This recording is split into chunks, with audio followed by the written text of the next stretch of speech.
You're listening to the Gabe Molina Podcast.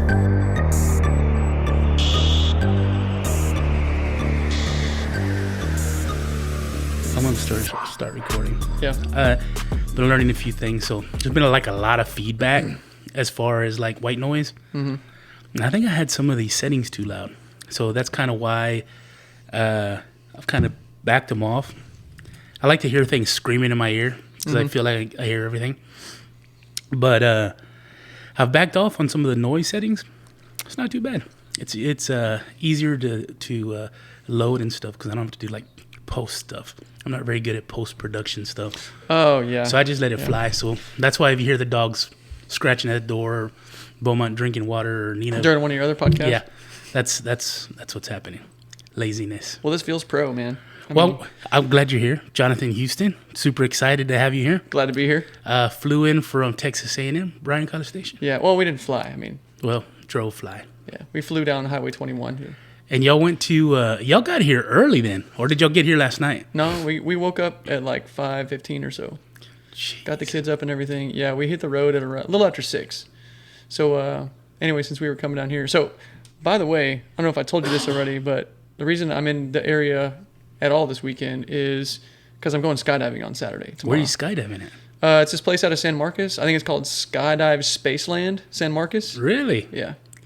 That's pretty cool. And that's tomorrow? Yeah, and it actually kind of happened real spur of the moment. So originally, my brother and I were supposed to be meeting up today to go on a kayaking and camping trip down. Originally, it was going to be the South Llano River in Junction, and then the guide was like, hey, the water level's not good enough there, but the Guadalupe's doing really good. So we were going to meet in Sisterdale and do that. And then the guide that was supposed to take us got his exhaust system stolen off of his truck. So like the, whatchamacallit? The exhaust system? Yeah, or like the catalytic converter. Converter. Yeah, the part that has the platinum in it that everybody wants to, I guess, do they really make that much money off that thing? I have no idea. Oh, they steal them all the time. I've even heard here recently in San Antonio, they've been hitting them real hard. Yeah, so once he got his cat stolen, that he wasn't able to get his truck fixed fast enough. And so the guide that runs the service, he was like, hey, I'm really sorry. We can't do it. You know, I wasn't able to get another guide. What's the name of the guy's service? It's outdoor, what's it called? Like Go Outdoors, I think, or something like that. Anyway, the guy that runs the business is really good. He was real apologetic, and he was like, this is the first time we've ever had to cancel a trip. Like usually we can shift a guide over, or we can pick another location, or, you know, whatever. But so he was like, hey, refund or reschedule, whatever. So we're working out rescheduling right now. But since we both had the free weekend, you know, my brother was like, hey, Sierra is his wife. It's like, Sierra and I, we're going to go skydiving this weekend. You want to go? And I was like, yeah. That's pretty cool. So never done it before. None of us have. And so then it kind of grew into... so somebody just got a wild hair and said, screw it, we're going to go skydiving? Yeah, and I don't think it was Sierra's idea, because she's really kind of having to psych herself up to do this. Or maybe, I don't know whose idea it was, but he called me. And then turns out my sister is going to go, and my mom. Your mom's jumping too? Yep. How old is she? She was born in 1957. No, okay. My dad was 57. Mom's 59. Okay. Yeah. Jeez, that's going to be fun. Yeah. You know, it's funny because with my family, it's like, hey, where do y'all want to go eat? And then y'all's is like, hey, let's go jump out of No, don't get the wrong idea. San Marcos. This is not like a normal thing at all. This is way out of left field, but still cool. Do you have any anxiety about it yet, or I don't. No, not at all. Well, that's your mentality too. You're a gun hole for just about everything. Yeah, and I just trust equipment. You know, like that's one of the probably the big things I learned in the Army was like you can trust your equipment. Yeah. You know, like rappelling, shooting guns. You know, body armor. You know, vehicles. You know, just trust their capability and go with it. You know, but on the waiver, you know, like my mom and my sister-in-law. Is it pretty ridiculous, the waiver? Oh, you're basically just signing your life away. It's like, hey, we don't know what's going to happen. Yeah. Sign here. Well, that's funny. But it's like you can't get all wrapped around that, right? Because thousands of people skydive every day, and there's no, you know, the equipment works, right? Yeah. But when you are signing the waiver, you kind of can psych yourself out to feel like, oh, dude, like maybe something's going to go wrong with my parachute. Or well, you see, that's where I would vary from you, because you have so much confidence in the equipment, and to me, I'm like, they use this friggin' equipment every day, all day, for all year. today's the day it's gonna fail. Today's that day where the frayed rope is gonna The buckle's reach the end. The buckle's got some stress fractures in it. On top of that, until Destination Excel starts making big and tall parachutes and planes, I'm probably not gonna make that trip. Yeah, I was talking to Trey. Today? Have you ever? No, yesterday I think. Have you ever mentioned Trey on here on these podcasts? No, Trey wants to do one, and Okay. we'll probably do one eventually. But Trey's pretty introverted. I hadn't said too much about Trey. Yeah. But Trey's our department manager. Yeah. So for all the listeners out there, Trey is the boss of Gabe and I. Yeah, handsome and introverted. Yes, and very well networked, I might say. You know, for being such a quiet to himself kind of guy, Yeah. he knows almost everybody. Yeah. And he's similar to you, but I think he might have a leg up on you as far as like a photographic memory. That dude remembers the strangest stuff from like 2 years ago. Yeah. And he's Totally really agree. good. Yeah. He's really good. No argument there at all. But I was talking to Trey yesterday. I figured I was going with this. Trey's going skydiving with you? No. Where was I going? Anyway, I talked to Trey about something yesterday. And in the midst of trying to introduce him to all your podcast listeners, I forgot what I was going to say about it. But anyway. I'm sure it'll circle back. Yeah, it might come back to the surface. We'll make fun of him or something a little later. Yeah, speaking of coming back to the surface, actually, we just came from Natural Bridge Caverns. How was it? Yeah, so it was... Did you do the caverns or did you do the wildlife? The caverns. Okay. I'm not big on the wildlife ranch thing. That's not me. Like, sit in a car and throw food at animals, to me, that's weak sauce. And you know, the other thing about it is, and don't get me wrong, if you got little ones, it's kind of cool. If you're stuck in quarantine for a year and that's the first thing it opens up, it's kind of cool. But, like, the animals are just boring. Yes. And there's not anything... They may be exotics, but there's not really anything exotic about them. They all have the same color. They look like the rocks in the trees and the dirt around them.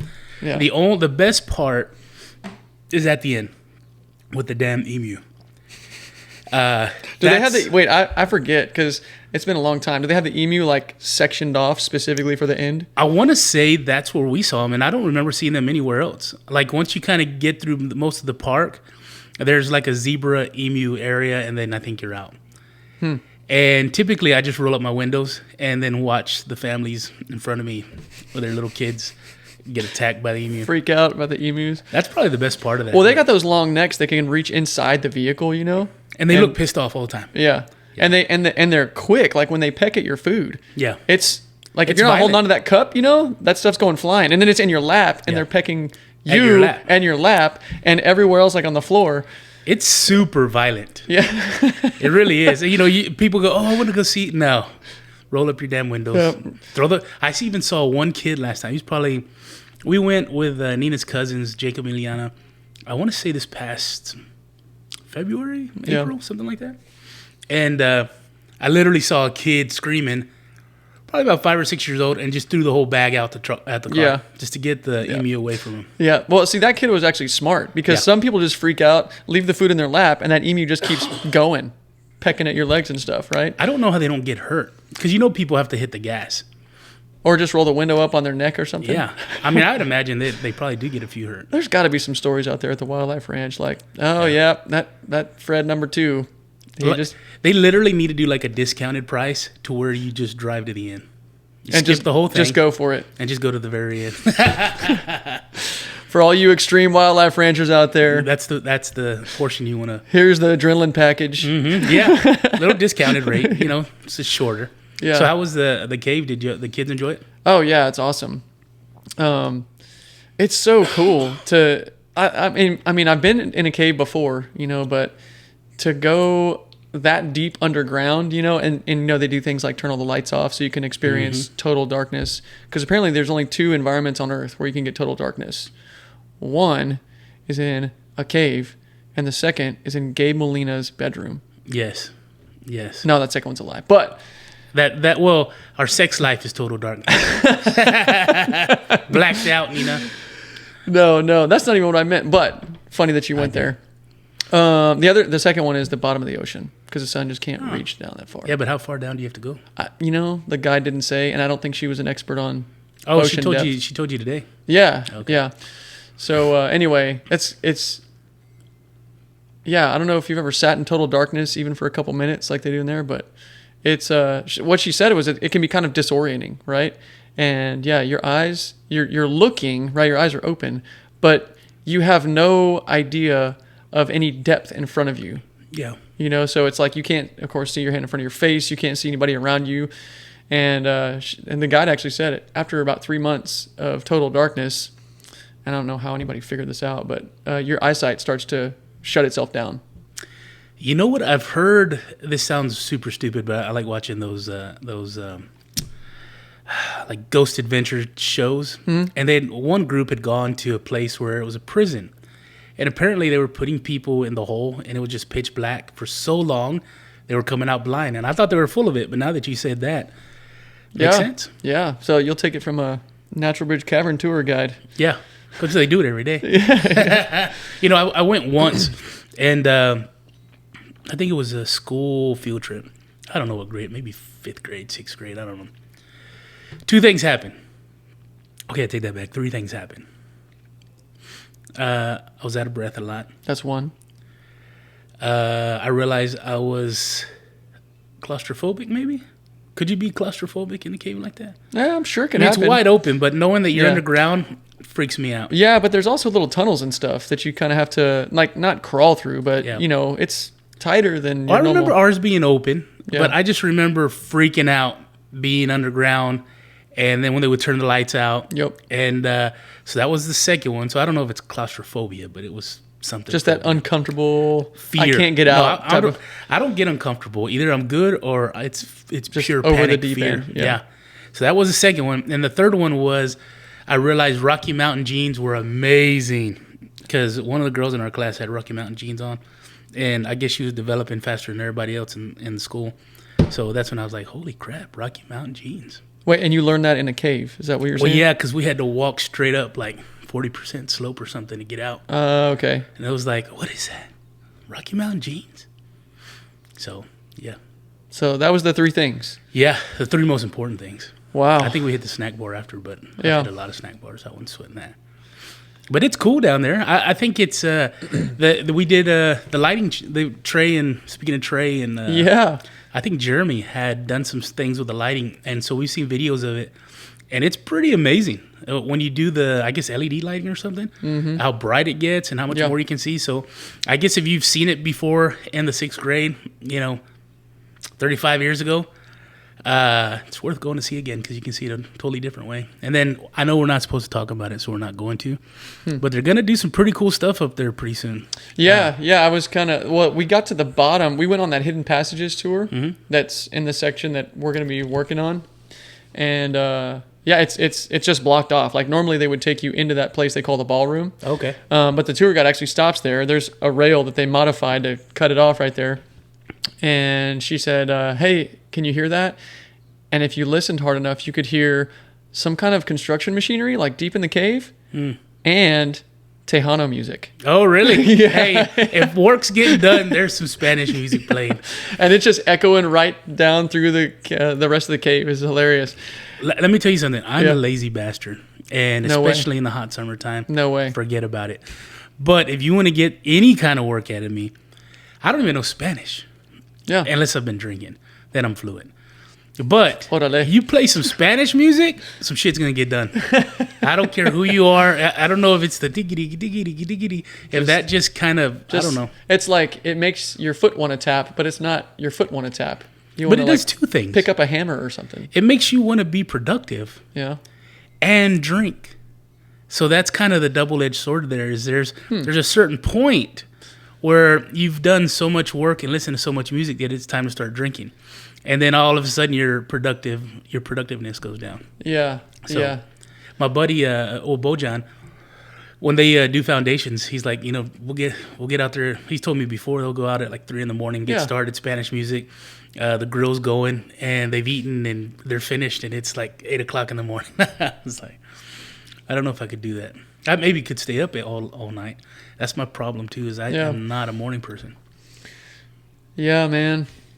Well, Tejano. I listen to Tejano to try to keep my Spanish skills somewhat alive. Does it help? A little bit. sometimes the music is just, or the lyrics are so fast that it doesn't help me, right? And I'm just kind of hoping that I'm learning something by osmosis, Yeah. But sometimes there's people, like especially the talk show hosts, some of them talk slower than others and clearer than others. And so the ones that talk real slow and clear, I get a pretty good amount out of them.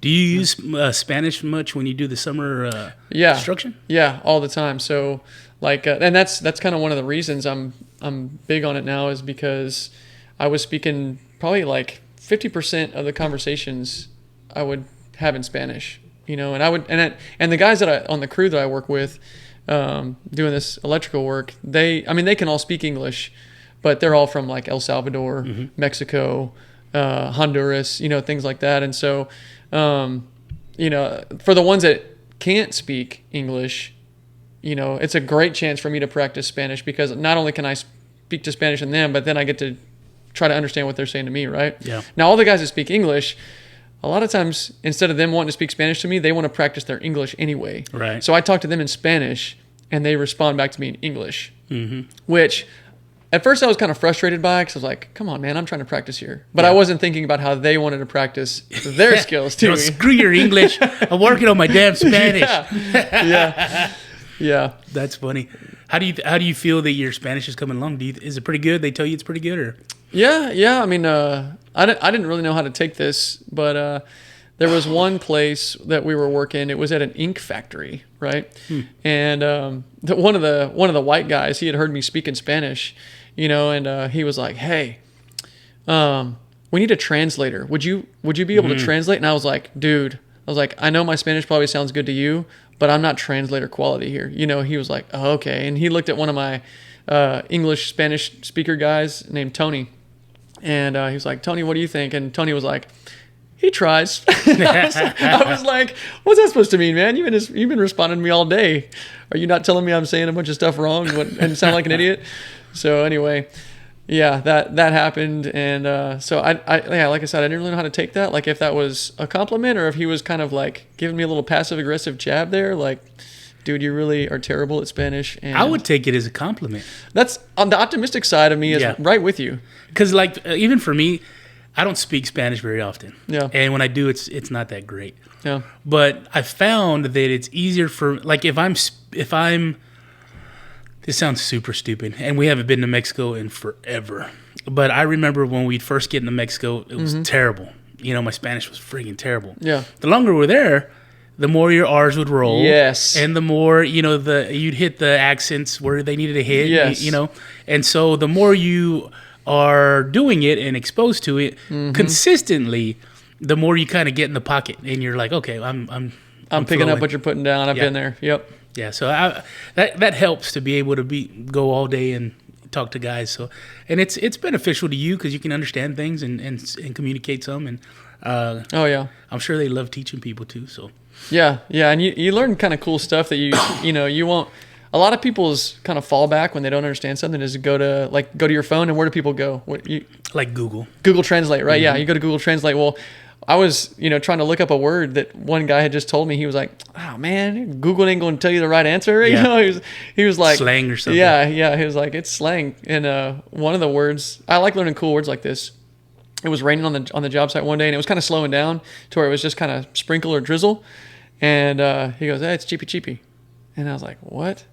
He goes, "It's cheapy cheapy." He was like, like when it's not raining real hard, but it's still kind of raining a little bit.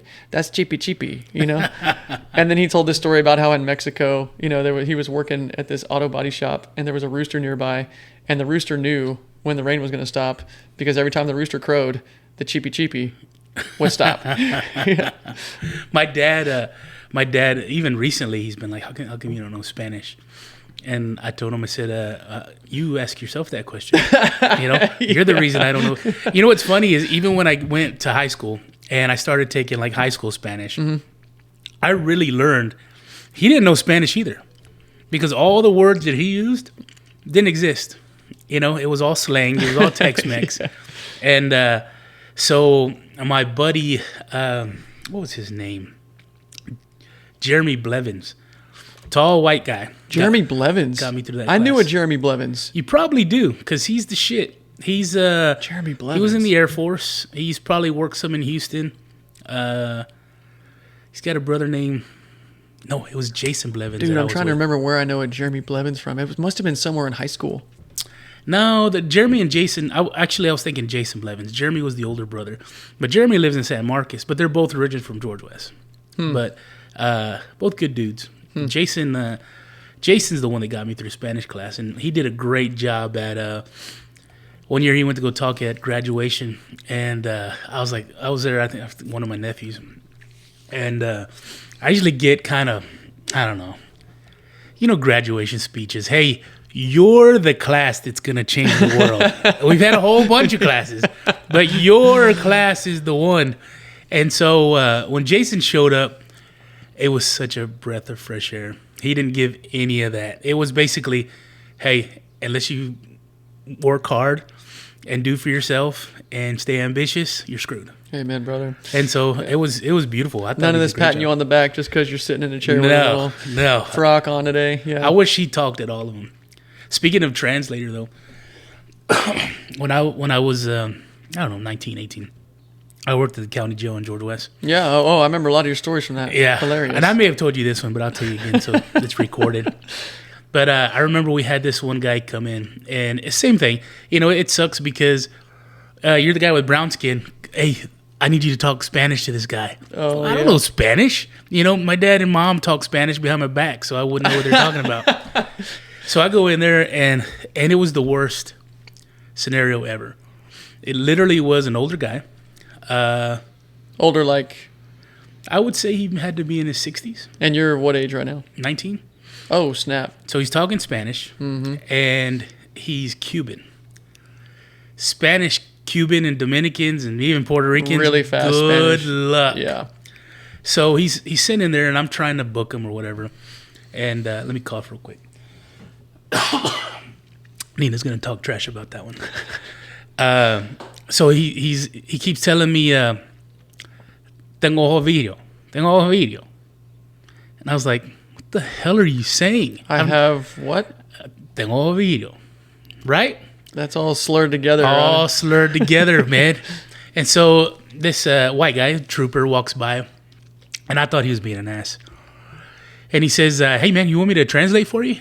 And I said, yeah, man, go ahead and translate. I was being sarcastic. Yeah, you're just setting him up for failure. Dude walks in and starts talking perfect Spanish to the guy.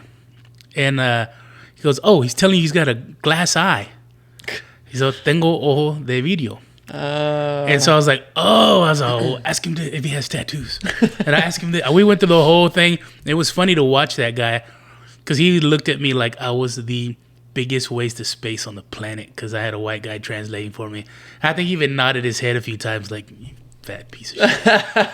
But hey, we booked him, so we should be booking you. Screw him. Yeah, exactly. But I think even at this point, like Bojan speaks a little bit Spanish because, the construction industry and stuff like that. So yeah, again, it's all being exposed to it. It's I wish I was fluent. Me too. I could probably make more of an effort to learn more. But at the same time, I got a hard enough time with English, so that's yeah, one step at a time. One step at a time. And pretty soon, in the next 20 years, we're all speaking Mandarin anyway. So. Oh man, yeah. Maybe I should shift my focus. I wonder if there's a version of like Tejano that's Chinese. There has to be. Because they built the railroad, so they're like the. I would say they're the equivalent to like the Eastern Mexicans. Right? Maybe. I'd say, when I was overseas in places like Kuwait and Iraq, there was a lot of people from Pakistan, Nepal, and India that were kind of doing the dirty jobs, in that part of the world. And so you were in the Army for how many years? 6 years active and 2 reserve. Okay. Yeah. So, I went into the Army straight out of A&M. So, Yeah. So I was an engineer officer. Let's see. Well, let me back up because it all starts with, and I think you want to talk about this anyway. It all starts with me going to A&M, right? And so back up to my junior year in high school. You're going to school in San Antonio? Yeah, MacArthur High School. Shout out to all the Bremas that might be listen to this. I think there might be one. Maybe one, yeah. But he's screaming really loud. Yeah, he's up on his feet.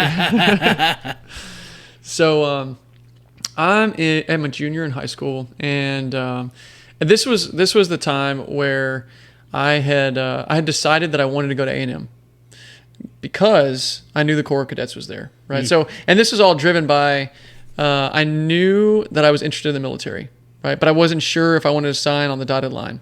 Are you first generation Aggie, or because a lot of those guys are just kind of lineage? You know, my dad went, my grandfather went.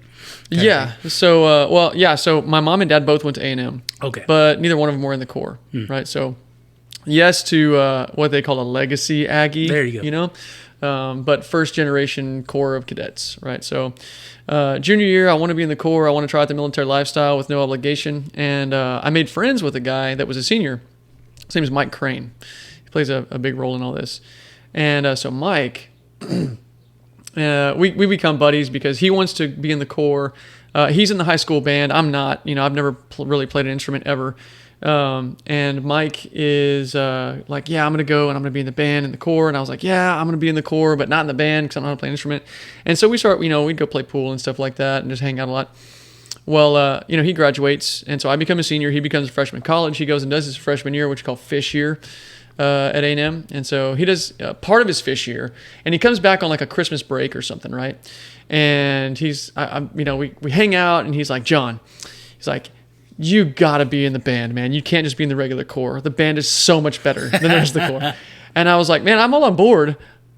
I just don't know how to play an instrument. So you hadn't picked up the tuba yet? No. And for the record, we don't call it a tuba in the Aggie band because it has TU in it.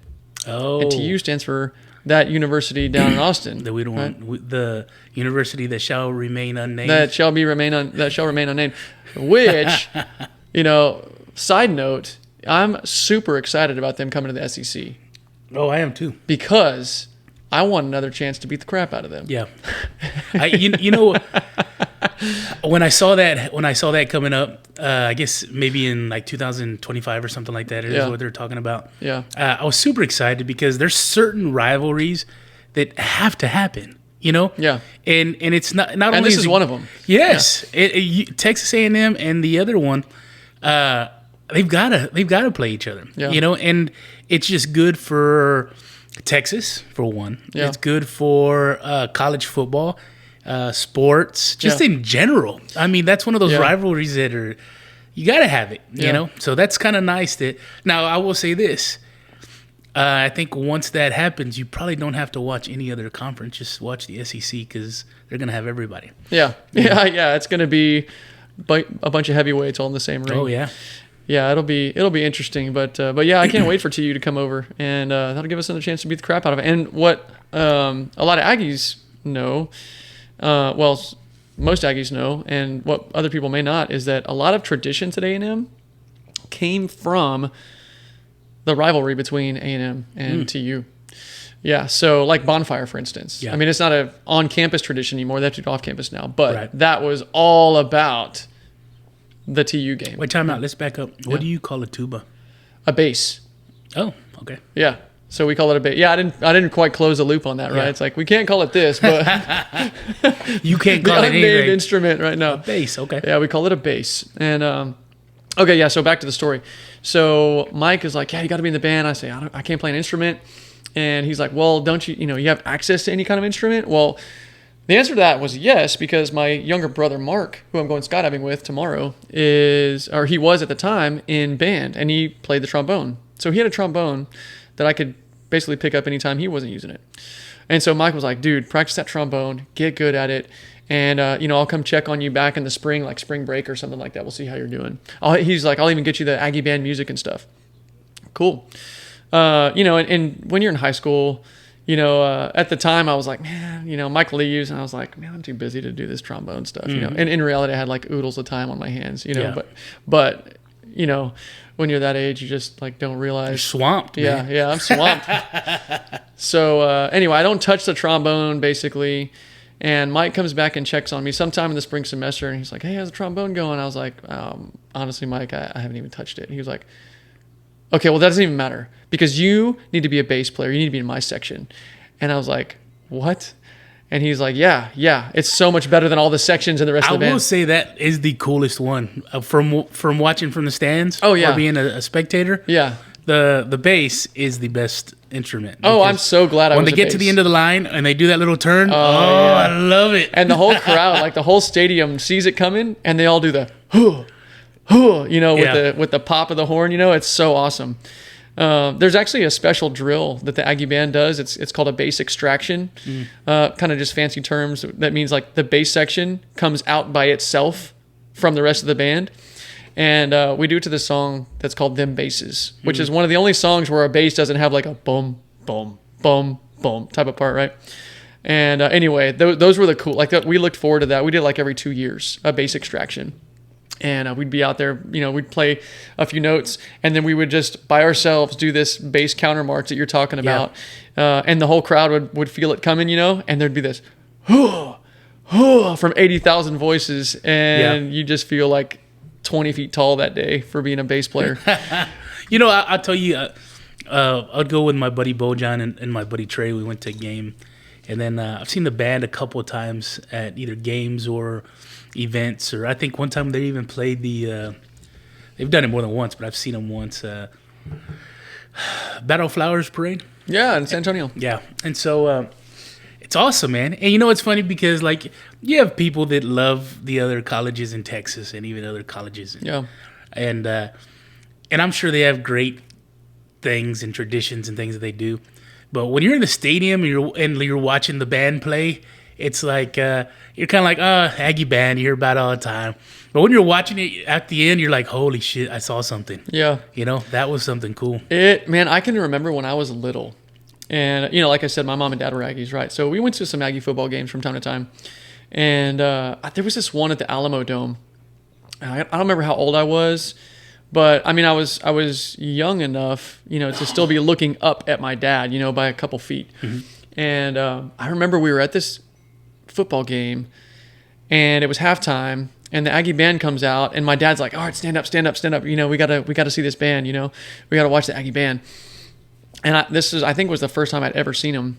And I remember watching the Aggie band. I remember seeing as they marched across the field, and we had seats we weren't in an end zone. We were, on like the 30, 40, 50 yard line, like somewhere like that. So you could see down the rows really good as they marched past. Mm-hmm. And you could see every foot hitting the ground at the same time and everybody taking the same length of a step, It's impressive, man. And I was like, I remember specifically saying this, right? I remember my dad's specific answer.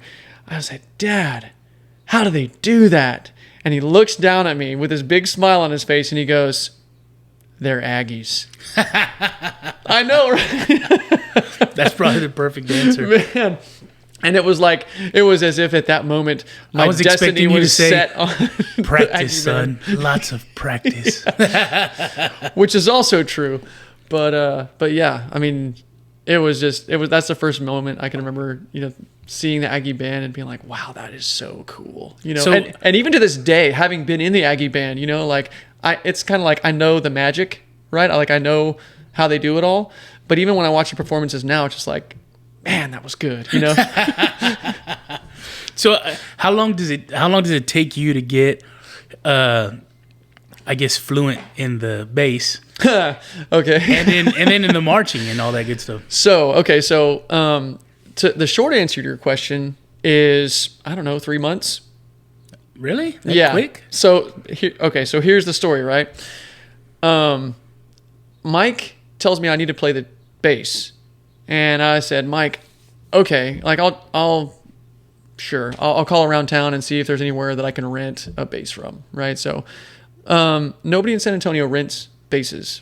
And I found that out in about 20 minutes of going through I was going through the yellow pages back then, right? Like looking at all the music rental shops there were.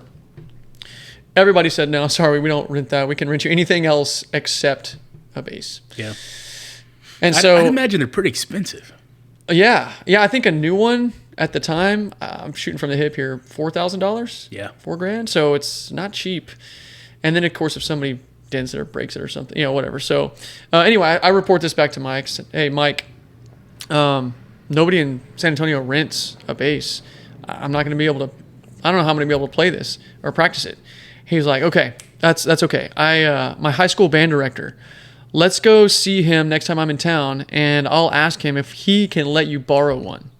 And I honestly wasn't a real big fan of this because I wasn't in the band, and I was just kind of like asking this dude for a favor that doesn't know me. Mm-hmm. But Mike was willing to go with me, right? So he was basically going to do all the talking. But it still was just kind of an Mike's uncomfortable. Pretty committed. Yeah. At a certain point, I'd have said, screw it, Jonathan. Do whatever the hell you want. I don't care. Yeah. So, man, Mike, he was committed, man. So he came to town. I don't remember when it was. It was kind of at the beginning of the summer now, right? So about a year's gone by. He's done being a fish. He's going to be a sophomore. I've just graduated, and we go over to the band hall one day. And the band director's name is Mr. Goforth at the time. And so... That's a pretty badass last name. Yeah, go forth, man. Go forth and conquer. I wonder if he changed that. Like, I wonder if that was really his last name from a kid.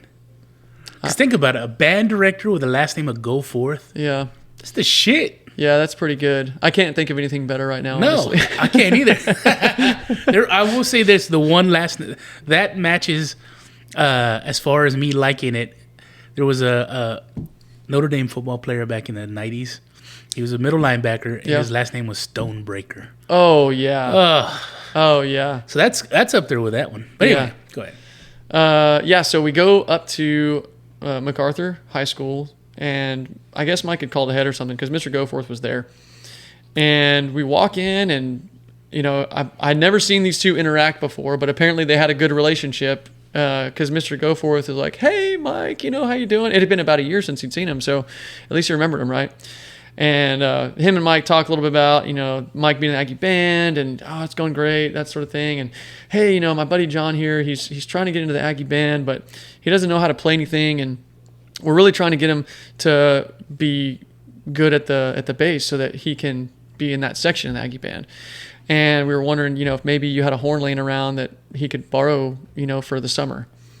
And so Mr. Goforth, kind of looks at the ground a little bit, kind of furrows his brow, frowns, and he goes, well, as long as you have it back to me before summer band camp, which is in August, then, yeah. That's pretty cool. Yeah, man. I mean, doesn't know me from Adam, right? Here's a kid that just graduated, has never picked up an instrument in his life, and he wants to borrow a bass. Yeah, I mean, maybe that made him really happy. It was like, oh, yes, another interested student in music, right? I don't know. But, yeah, so we threw that thing in the back of Mike's truck, and we drove it over to my house. Mike gave me a book of sheet music from the Aggie band. Like Did you read it? All their songs. No. So, anyway, yeah, so that's kind of another story. He gives me the sheet music, and he's got two other friends that he played in the high school band with that are also bass players. One of them was Justin Benavides, and the other guy's name was Arya, and I can't remember Arya's last name, but he was from Iran. Anyway, so Mike Crane, Justin Benavides, and Arya all this summer are back from their freshman year of college, don't really have a whole lot to do, so Mike, this is another commitment level that you're going to see from Mike, he somehow convinces them that they need to help me by giving me pseudo-private lessons on the bass during the summer, right? So I have this horn at my house now, my mom and dad's house now. What did they think when you walked in the front door with this big black case with the bass inside? My mom and dad? Mm-hmm. Well, I feel like they knew kind of what was going on, like we explained. It wasn't like we just went out and did it and came back. You didn't just show up with a coffin. I think they were in on it, because they knew Mike. We had been hanging out for a year and a half or so now. Your son's dragging this coffin through the front door. The world is that? Yeah. So I mean, they gave me space in the living room to let it land somewhere when I wasn't playing it, and so that's a good commitment on your parents' side too, because it's not like, oh, Jonathan's learning the bass and somebody lent it to him, so we haven't really had to do anything to help him start heading in this direction, but we are going to have to sit in the house and listen to him blow on this damn thing. I never really thought about the commitment level of my parents on this, but because they did. I mean, they endured all of the train wreck noise that was coming out of that horn. That's probably the worst part. Yeah. Putting up with that. Yeah. So I made flashcards of the notes, so I could try to learn how to, push the right buttons and know if it was a D or an F or whatever. I mean, to this day, I'm not even really good at reading music. But I got to a point that summer with the help of Mike Crane, Justin Benavides, and Aria, to where I could play the really easy bass parts of songs, right? So like back to that boom, boom, boom, boom, like that type of stuff. And maybe like a little boom, boom, boom, boom. If I did that, I was like, oh yeah, man, I nailed it. So anyway, in the summertime, my new student conference at A&M, this is like where you go register for your classes and, kind of get your feet on the ground there before you actually show up for class. Part of that was my audition for the Aggie Band. And so I had told Mike, hey, this is when my new student conference is and all that jazz. He was like, cool. You're probably going to get auditioned by Lieutenant Sykes, and I'll let him know you're coming, so he kind of knows who you are. And I was like, okay, yeah, that'd probably help. Anyway, so we go to the new student conference. The day comes where we got to go to the band hall, and I show up there at my proper time, and Lieutenant Sykes is the guy that's there, just like Mike said. And he's got a bass sitting there on the floor out in the middle of the band hall for me. There's a music stand there. And he goes, okay, glad you came. Here's the horn, and here's the piece of music you're going to be playing. I'll give you, 5 minutes or so to look that over and practice it if you want. And I'll come back and we'll knock your audition out. So, and I'm assuming that most people walk in there that have been in the band before, kind of this is like a routine deal, like, okay, play the music, blah, blah, blah, blah, blah. Yeah, great. You're going to be in that band. See you in the fall, or see you in late August, whatever. This was anything but that, because I look at this piece of music as Lieutenant Sykes is leaving the room there by myself. My mom's waiting outside. And by the way, what she didn't tell me at the time was she didn't think I was going to make it. She was waiting for me to come out there with this bad news that I didn't get in. She's telling your dad, this kid's been playing this bass for about 15 minutes. And he thinks he'd be in the Aggie Band. I'll drive him, but I'm stopping at the outlets in San Marcos on the way back. Yeah, exactly. So, I've probably never spent more than like 10 minutes in a band hall in my life. And this is about 9 of them right now in this audition. So, anyway, he told me to play the piece, but I was just so freaked out and scared because the piece of music that was in front of me had notes all over the page. It was not boom. No, boom. No, no. It was like blah, blah, blah, blah, blah, it was like that. It was the song "Them Basses," by the way, that we do the bass extraction to. Anyway, I'm staring at this thing for like 5 minutes, and Lieutenant Sykes comes back in after a long 5 minutes. Let me stop you real quick, because this whole time you've been telling this story, I've felt like Mike is a genuine good guy. And now here we are at your audition, and he couldn't get you the piece of music you needed to play? Oh, no, he gave it to me. Oh. Yeah, that was all in there. Okay. It's just that I never got good enough to graduate beyond. Oh, okay. So he's still a good guy. Yeah. All right. He's still sorry, Mike. Yeah, take nothing away from Mike. Sorry, Mike. No, Them Basses was definitely in there. That was just one of the pieces of music that I instantly tossed off to the side. Oh, that's got too many dots. Yeah. Too much black dots on the page. Can't handle that. So anyway, so Lieutenant Sykes like, yeah, okay, you ready to go? And I very unconfidently said yes. And he's like, all right, let's hear it. And I picked this horn up and proceed to play a sound that sounds like a dying goose. It was terrible. And that's hard because a goose's honk is pretty high pitch, and you're on the bass. Yeah. That's pretty. It was very not pretty. And so, and you could just I can remember myself sort of deflating with each note, my posture, the amount of air I was probably blowing out, my face was the horn was crying. Yeah. I'm going to use that next time I tell this story. Yeah.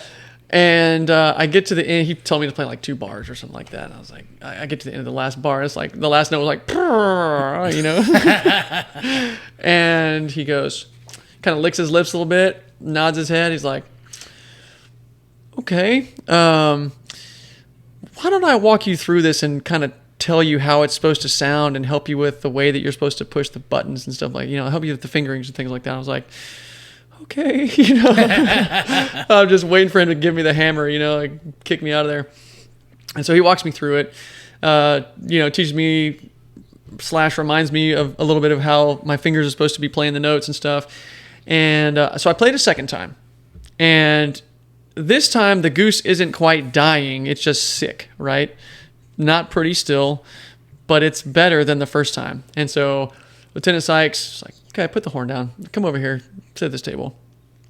And I'm just ready for the bad news, right? And he sits me down. He goes, okay, so you seem like you're a pretty smart guy. And I was like, I don't know what you're talking about right now. I mean, that was terrible. But he's like, seems like a pretty smart guy. You know, after the first time, wasn't good. The second time, still wasn't that great, but it was better than the first time. So it seems like you can learn. So what I'm going to do is go ahead and get you in the Aggie band. And Lieutenant Sykes kept talking after that, but I didn't hear a word he said because in my mind, it was like Rudy. Yeah. I was on the shoulders of not football players, you know, whoever it was that was lifting me up. I was just like, yes.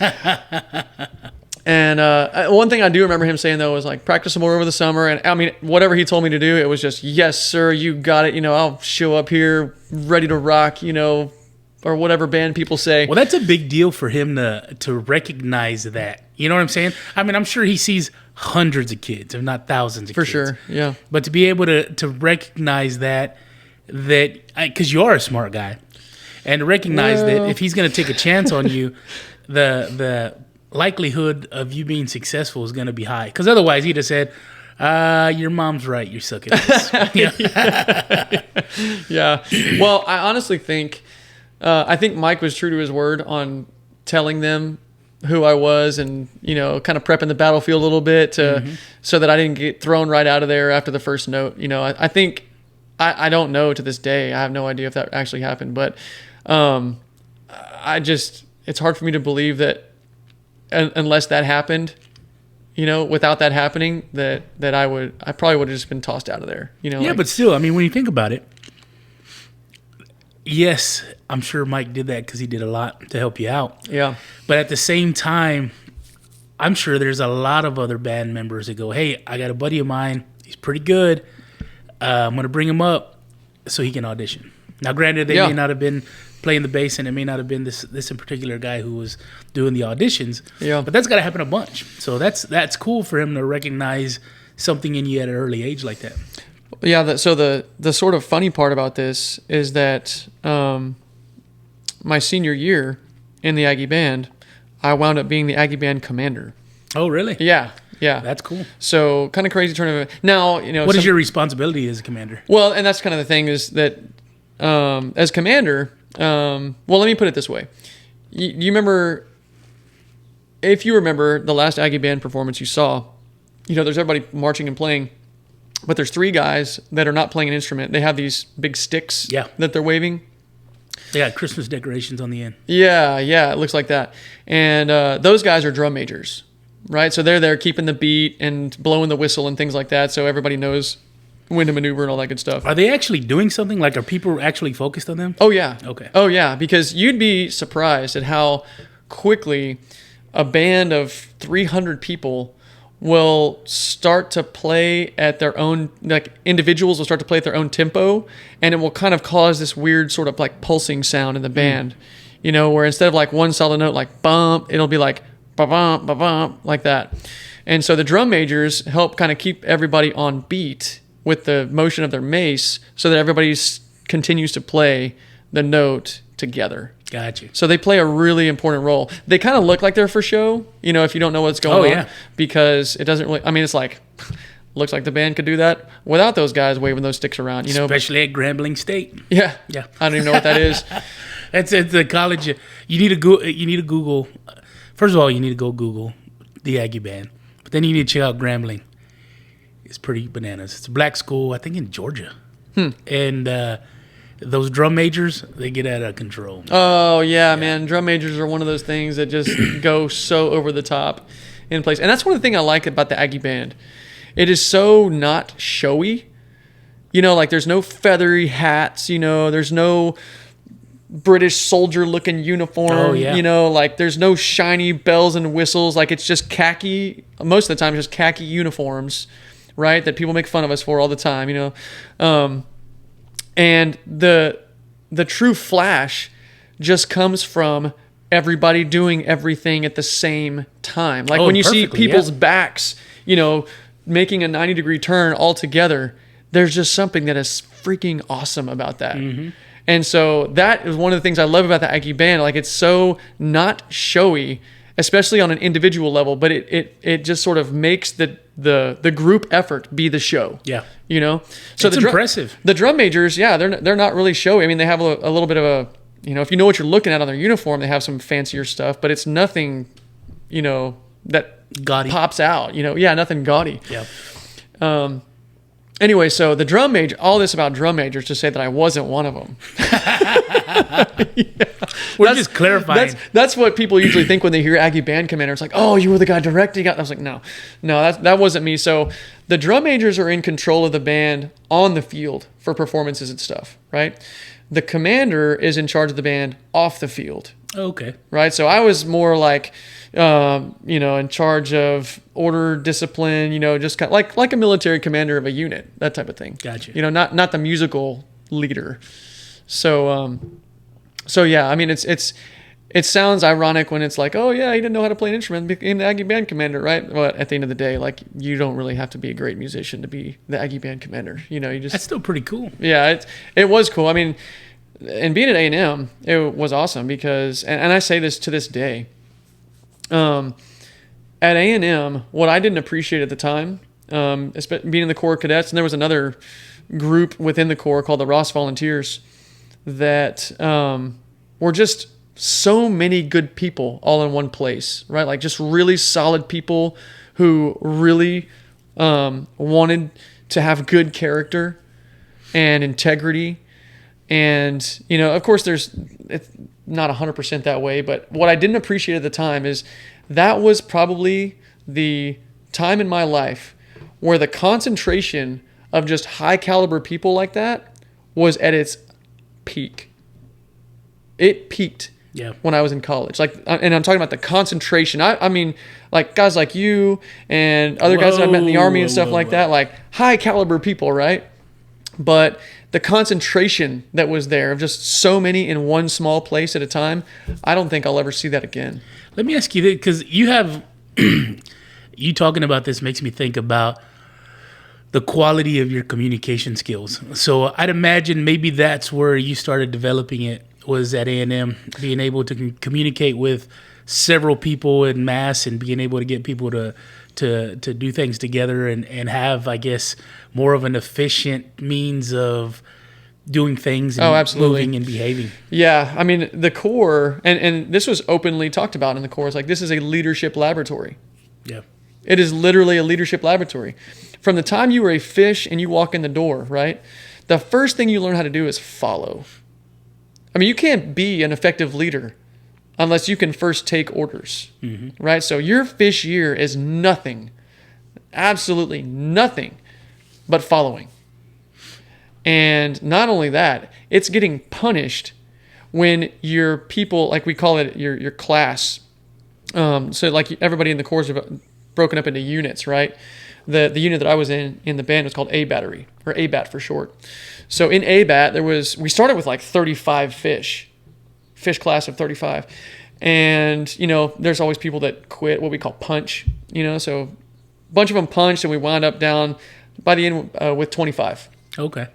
Anyway, so that 25 is our fish class. Well, if you didn't follow an order right, or your uniform, you didn't shine your buckle right or shine your shoes or show up on time to something, then, not only would you get punished, but the rest of your class would get punished. It was mass corporal punishment. So even if I didn't do something wrong. That's how athletics were down in George West. Yes.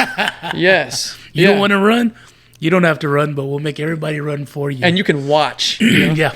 Come sit in the shade. Yeah. Let's watch your friends run for you. Oh, man. There's people that will fall on their sword if you make them go through the punishment. Mm-hmm. But as soon as you flip it around and make them comfortable and make everybody else suffer, man, they come right back to you. It's true. Yeah. So, it was like that. I mean, it was, but it was, and at first I hated it, right? I did not like it because I was a lone wolf starting out fish year. I walked in the door of the Corps as a lone wolf, loner, not wanting anybody's help. I left the Corps being a team player. That's pretty interesting. Yeah. Let me ask you this. I'll try and say this in a manner that's a little more exciting for the podcast because this is going to be kind of a boring part. But like, I always equate a group of guys that I worked with a long time ago. Mm-hmm. And to me, it was like we had a great team. Similar to what you're saying. You had such a huge concentration of good quality people. Yep. And so I kind of got off. It took me a while, but I kind of got off it because to me it was kind of like, okay, well, I want to try and recreate this at other places that I go. Yeah. But then you find that the quality of people in that group is not what you had before. Yeah. And so it ends up turning into a, man, that was, in your case, that's what they're producing at A&M. Mm-hmm. In my case, it was just a rare deal. That just so many like-minded guys that were, easy to get along with, thought the same, respected each other, pulled their weight, went above and beyond. Mm-hmm. And it was the whole group. Yeah. So when you leave A&M and you have that in mass, did you struggle maybe when you went to the Army or even into the private sector going, 100%. These guys are not what I was used to? It happened as soon as I went to the Army. Mm-hmm. It completely shocked me because what I was thinking is, okay, college is just like this first step, right? And then everything after that should be a step up. And not when the case. No, man, it was nuts. So, you mentioned like communication skills and stuff, like leadership laboratory. It was constant. You're constantly sharp if you want to, right? That's the thing about the Corps is like, it's totally voluntary. So typically the people that stick around are the people that want this kind of, lifestyle. Is in a way, I mean, some people might say it's sadistic, but you get sharpened, right? You're constantly experimenting with leadership styles, right? And failing and seeing other people lead you in ways that you think are either good or bad. And you get to sort of see like, wow, I don't like how that guy talked to me, or I don't like how that guy, did this or that. And you have so many opportunities to sharpen this stuff. So I thought, by the time I leave A&M and go into the Army, it's going to be full of people like that who are also super sharp, right? And it's going to have, just awesome military bearing like we have in the Corps and all this stuff. Well, that wasn't the case.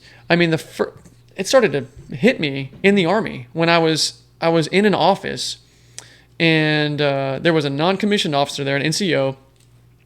And, for listeners that may not understand the Army rank structure, you have, enlisted rank structure, you have privates are at the bottom, right? And NCOs are kind of the top tier of that. So privates can get promoted up to non-commissioned officer rank. And there's a certain way that you're supposed to treat, if you're a private or lower ranking than anybody, there's a certain way you're supposed to treat a non-commissioned officer, right? What we call, when you talk to them, coming to parade rest, right? The custom is also like if you're enlisted talking to an officer, you're supposed to come to attention, right? And it's just a way, it's not because the NCO thinks they're better than the private and that they deserve this kind of treatment, right? Or that the officer thinks they're better than the enlisted ranks. It's just a way that that respect is shown from one rank to another.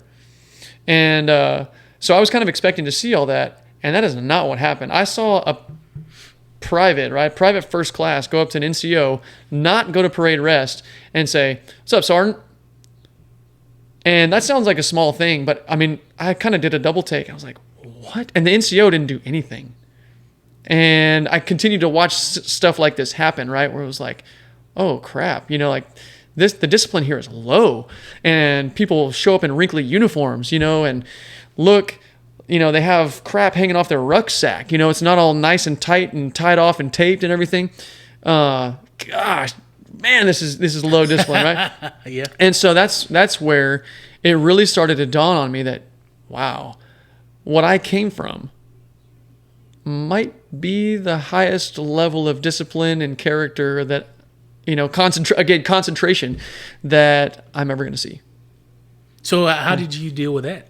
Well, I mean, you can try to. You try to. I mean, obviously, I know you, so to me, I see you as trying to influence your environment, right? But at the same time, it's almost like I've got a shovel and I'm digging in a strip mine. Yeah. You know? Yeah, it was kind of like that. I mean, I tried a little bit, and there are times when I look back on stuff that I did as an officer, you know, especially a young officer, and I'm like, man, I could have done such a better job of that. You know, like, like for those kind of little things, for instance, you know, just trying to instill more discipline.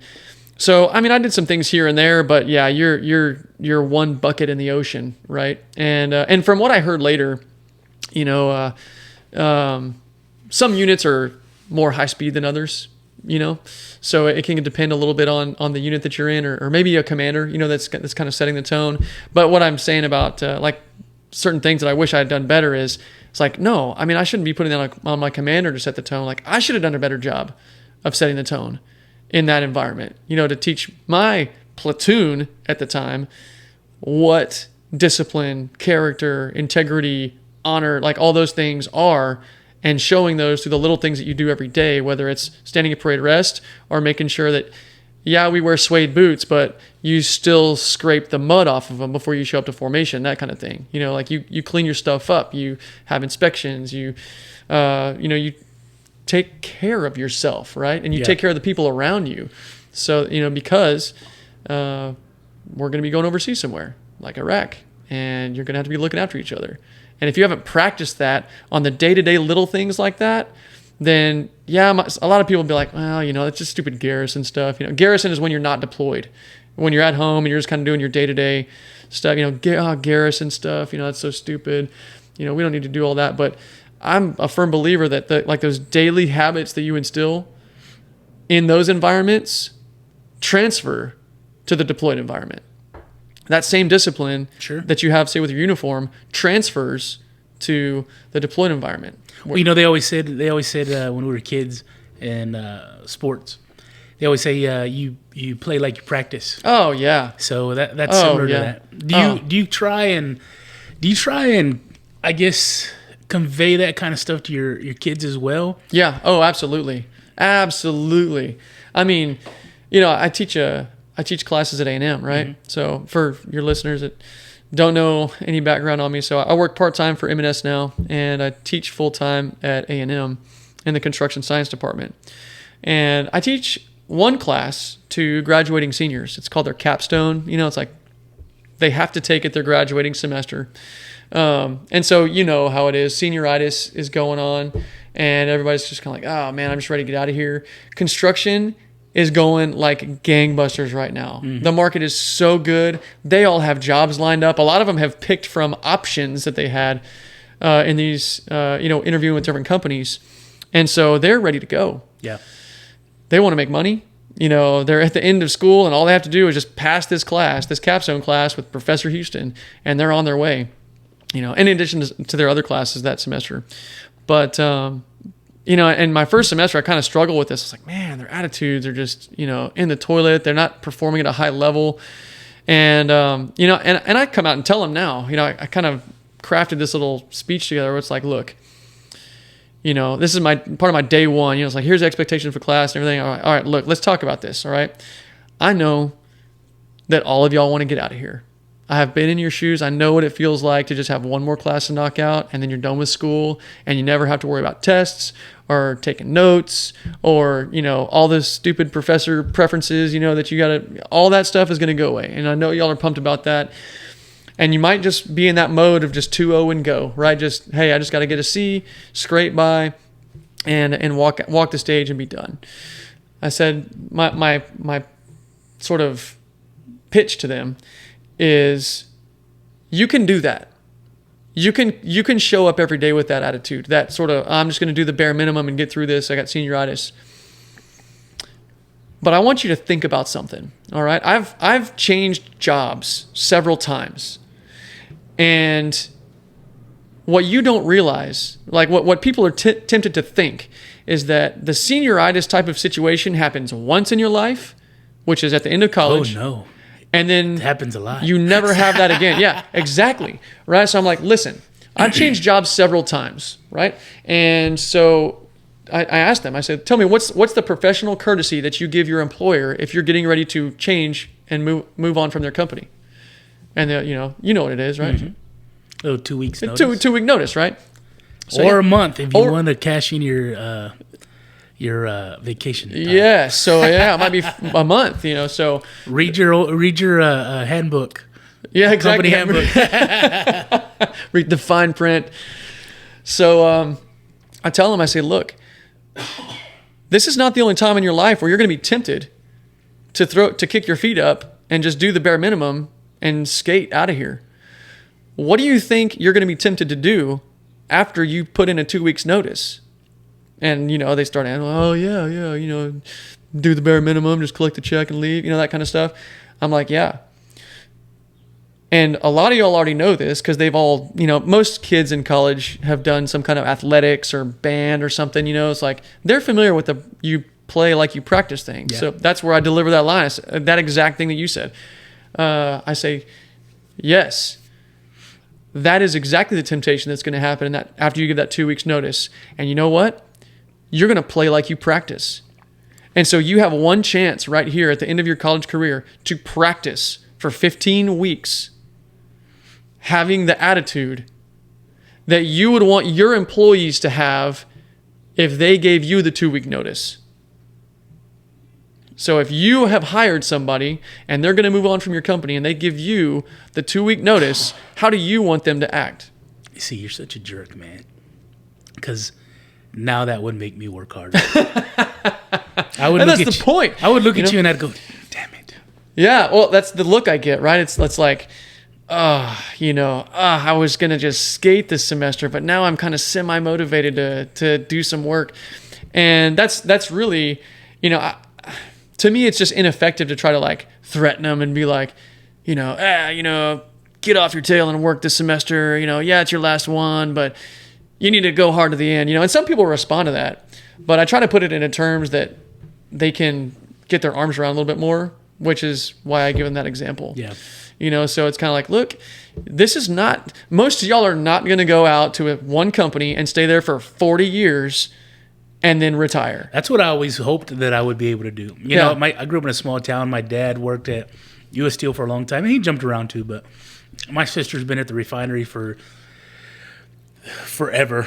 And I always said, you know what? I want to graduate, get a good job, stay there 40 years, retire, blah, blah, blah. Ride that gravy train. That was not the case, man. It's literally almost been like every 6 years. And and for whatever reason, when I left, I've left a lot of jobs too. And so, but typically there were always a move up or at least a move sideways. Right? Yeah.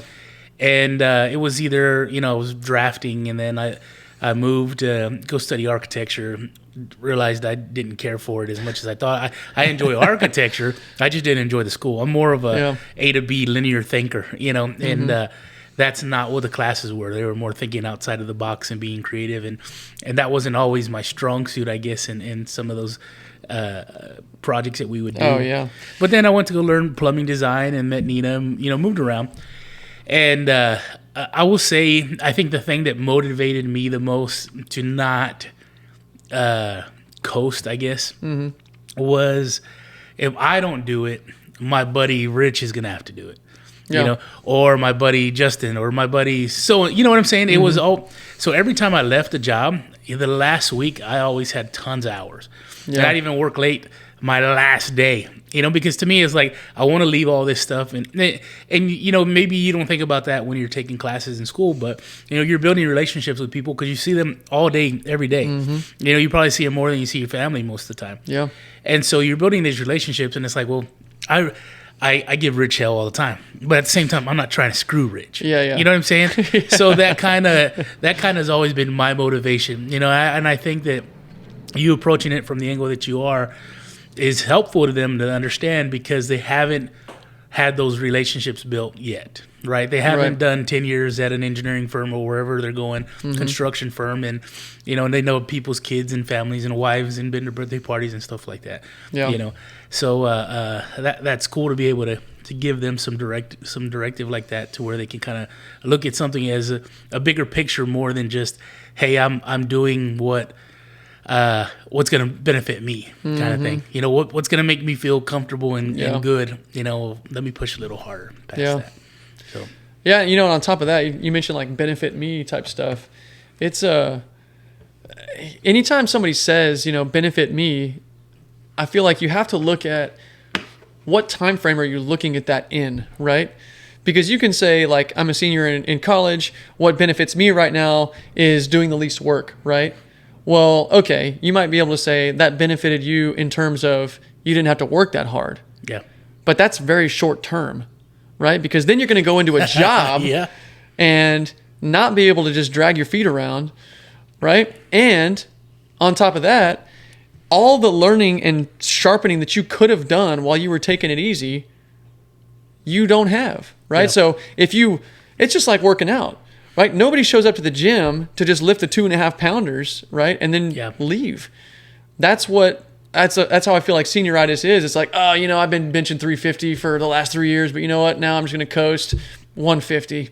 That's what I'm going to set all my workouts off of instead of my 350 max, and just gonna coast through this, right? The whole time your muscles are atrophying. I'm gonna say all three of those are a word. They're shrinking, right? Yeah. You're losing strength as a result of that, and then you go play somewhere else, and it's like everybody's still benching 350. Yeah. So it's short term. Was it easier?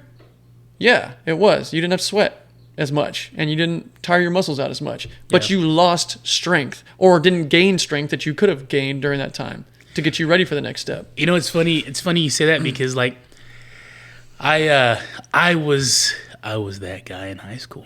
I remember. Oh, I've been there, man. I'm right there with you. When I was a freshman, I remember sitting with our counselor, and they sit down and they go, well, hey, we want to go over your senior or your high school career. Let's see what classes you're going to take and what you need and blah, blah, blah. And my parents were good parents, but my dad had I think a 7th grade education. My mom was pretty passive. She had graduated, but she wasn't pushing very hard. And I remember sitting in there with a counselor one day, and she says, well, what do you want to take? And I'm an idiot, right? So I'm underwater basket weaving. Oh man, I took homemaking as many times as I could. But I remember she's like, "What math classes do you want?" And I remember telling her, "I want every pre-algebra and remedial whatever math class you got." And give me the gravy. And I'm a stupid 14-year-old kid, right? Yeah. And I just started discovering my body a few years before that, and so like I feel, and granted, she had a lot of kids to deal with. She probably had like 90 kids to mess with back in Georgia at that time. At least in our class. She had the rest of the school, so maybe 400 people. Mm-hmm. And I always think back, if she just said, you know what, let's try a little bit harder. If she, granted, maybe that was. Do you think you would have caved in? I think I would have. Yeah. Because at the time I was like, no, I just want easy stuff. Yeah. But if somebody go, you know what, let's try a little bit harder. Yeah, let's just push and one push more a little level bit. Up. Yeah. I think I would have been more apt to go, you know what, all right. Oh, fine. Yeah. But it was like, she was like, okay. So I took all the when I left, I went to B County to take to community college and take some drafting classes. Mm-hmm. Now, granted, Georgia was barely had math, science, and English. But it was kind of, that's when it kind of dawned on me, was like, man, I'm fixing to have to pay money to take classes that I could have had for free in high school, And then there were just classes that we didn't offer, that other schools offered, that I was going to have to pay money for. And so I was talking to some friends of mine recently. They had their son graduated last year, and he had to do some extra stuff to look good on his college resume and whatnot. Mm-hmm. And I guess he had gone to the principal or whoever and said, "Hey, I need some extracurricular stuff. What can I do at school?"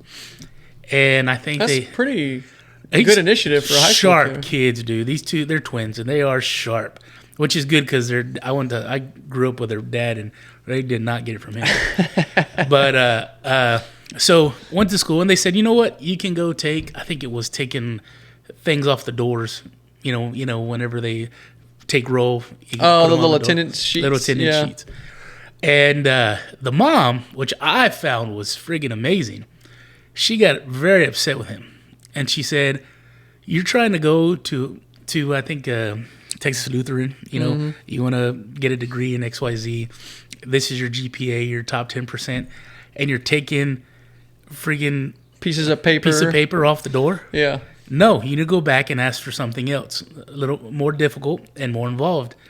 And I think she even went to the school. Yeah. I think she even went up there and complained to them, and they gave them something harder to do. How dare you take it easy on my boy? That's exactly right. And it's funny because, like, again, I love my parents, but I often, I'm like, if somebody would have just said, hey, try a little harder. Yeah. Now here I am, 44, and it's like, me and Rich talk all the time, and it's like, dude,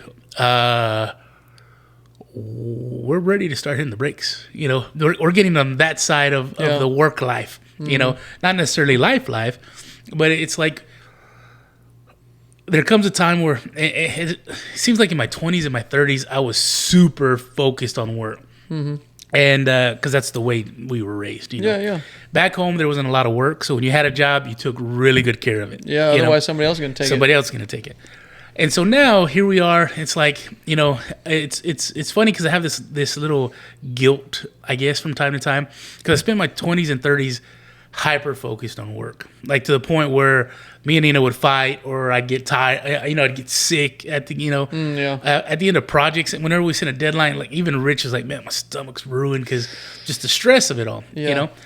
And now here we are, and I'm like, okay, I'm in my 40s. I need to start learning to balance that, because I didn't have the grades or the degree to say, hey, here I am, put me at this position. Yeah. It's like, okay, I'm starting in a hole because I put myself there. And digging your way out. And I've got to dig my way out, and I've got to, just to get to a certain level. And now it's kind of like I start trying to refocus on things and try and do a little more, I guess, personal life kind of things. Mm-hmm. And I tell you what, it's not easy because I'm wired to work all the time. Mm-hmm. Similar to like the discipline. Old habits die hard, man. It's hard to break that. But and then I get a little guilt because I'm like, man, I should be working right now. Mm-hmm. But Nina wants to go fishing or something, or wants to go to the beach, and so I'm kind of like, well, if I go to the beach, I'm gonna be super busy Monday. But if I stay home and work, Monday won't be so bad. You know what I'm saying? Yeah. So there's that balance there that's kind of difficult too. But I guess we all try and wiggle our way through that kind of stuff. Oh, for sure. Yeah, I'm doing that every day. Still trying to strike that balance. Well, you got 3 jobs though, if not more. Yeah, usually, I'm doing the M&S thing about 10 hours a week and teaching the rest. So, and then you're doing the electrical stuff in the summertime. Yeah, in the summertime I do that. And I usually scale back the M&S stuff a lot during that time. It's kind of like just call me if you need me sort of thing. Yeah. And that way I don't have so many plates to spin, and I can really just focus on that. So what do you do to keep your family time there still? Yeah, so I mean specifically, well, I was gonna say like in the summers, but all the time. And this is, even as I say this, I'm like, we really haven't even done a great job of this, but this works, especially when we do it well. Is typically on like Sunday evenings is a good time for us to do this. We sit down, Angie and I will sit down and have what we call a family meeting, right? On Sundays? Mm-hmm. And what this basically involves is... Angie, by the way, is your beautiful wife. Yeah. Didn't introduce deserve. Angie. Yes, my beautiful bride, Angie, is who I'm talking about. So Angie and I will sit down and we will just plan out the week, right? Like basically synchronize schedules. So it's like, hey, I've got this thing coming up here. I'll probably have to work late that night. This day I've got some more flexibility, or, she'll say, hey, I've got this event with the girls. I need you to, can you be home that day, or do we need a babysitter or whatever? And then that's also the time too, where it's kind of like money. You ever heard people say like pay yourself first, mm-hmm. So you can save money instead of just throwing it down different holes. Well, it works that way with time too, So if we say, hey, we're going to get a date night somewhere in this week, we can prioritize that first, put that in there while we're talking about all this schedule stuff. And then that becomes a way to sort of preserve that balance, right? I love one-on-one time with Angie. Yeah. I love it, man. But it's amazing how I won't, once the week gets going, it's harder for me to stop and like deliberately think of like, okay, where am I going to take Angie this week, right? But if we both sit down at the beginning of the week and I'm like, and we both say, hey, these are our schedules. Here's where the white space is, or the openings. We can take a date here. then that makes it so much easier. That for both of us, and it gives us something to look forward to, and everybody's just happier. It's wonderful. That makes a lot of sense. I did a podcast with Bill Moyer, and Bill kind of touched on something similar to what you're saying, in the sense that typically, because me and Nina are terrible at it, but typically it's like, okay, we give ourselves the time that's left. We here's doctor's appointments, job stuff, obligations with other people, and what's left? Okay, well, let's maybe go do something then. And it makes more sense to do it the way you do it, because you're basically saying, okay, we're going to prioritize being together, for an evening. And that's going to be here, and we're going to do it. And anything else that comes up, it'll go around that schedule. Yeah, and it's. I mean, lots of books say this in different ways, I think, but the way that it really kind of crystallized for me was the 7 Habits of Highly Effective People. Yeah, you've told me about that book before. Yeah. So I'm still waiting for them to make a movie. It'd be a boring movie. But one of the habits is put first things first. And there's a quote, I think it's from like Rene Descartes or something like that, where he says, things that are secondary should never be, things that are primary should never be at the mercy of things that are secondary, or something like that, right? And basically what he's saying is what we've just been talking about, right? Like, you've got to put first things first, because there's 1,000,001 things that are going to demand your time and your attention every day. You have the ability to decide what your priorities are going to be. But if you don't do that, and this is another quote from the 7 Habits, if you wait to be acted upon, you will be acted upon. Something's going to eat your time up. Yeah. Or you're just going to, lay around and just waste it because you're indecisive or just lazy or whatever, But the point being is that he gives this analogy of a bucket, right? And you have another bucket right next to it that has a bunch of sand, right? And then there's these like 7 kind of, think softball sized rocks, right? And the puzzle is, okay, you got the empty bucket. Your job is to get the sand and the rocks all to fit in the bucket at the same time without overflowing the bucket. Okay, so, and it can be done. And so, sometimes what people do is they take the sand, they put the sand in first, and then they try to put the big rocks in. But because the sand has already filled up the bucket to such a level that's so high, the big rocks can't fit in. They kind of fall out of the bucket, right?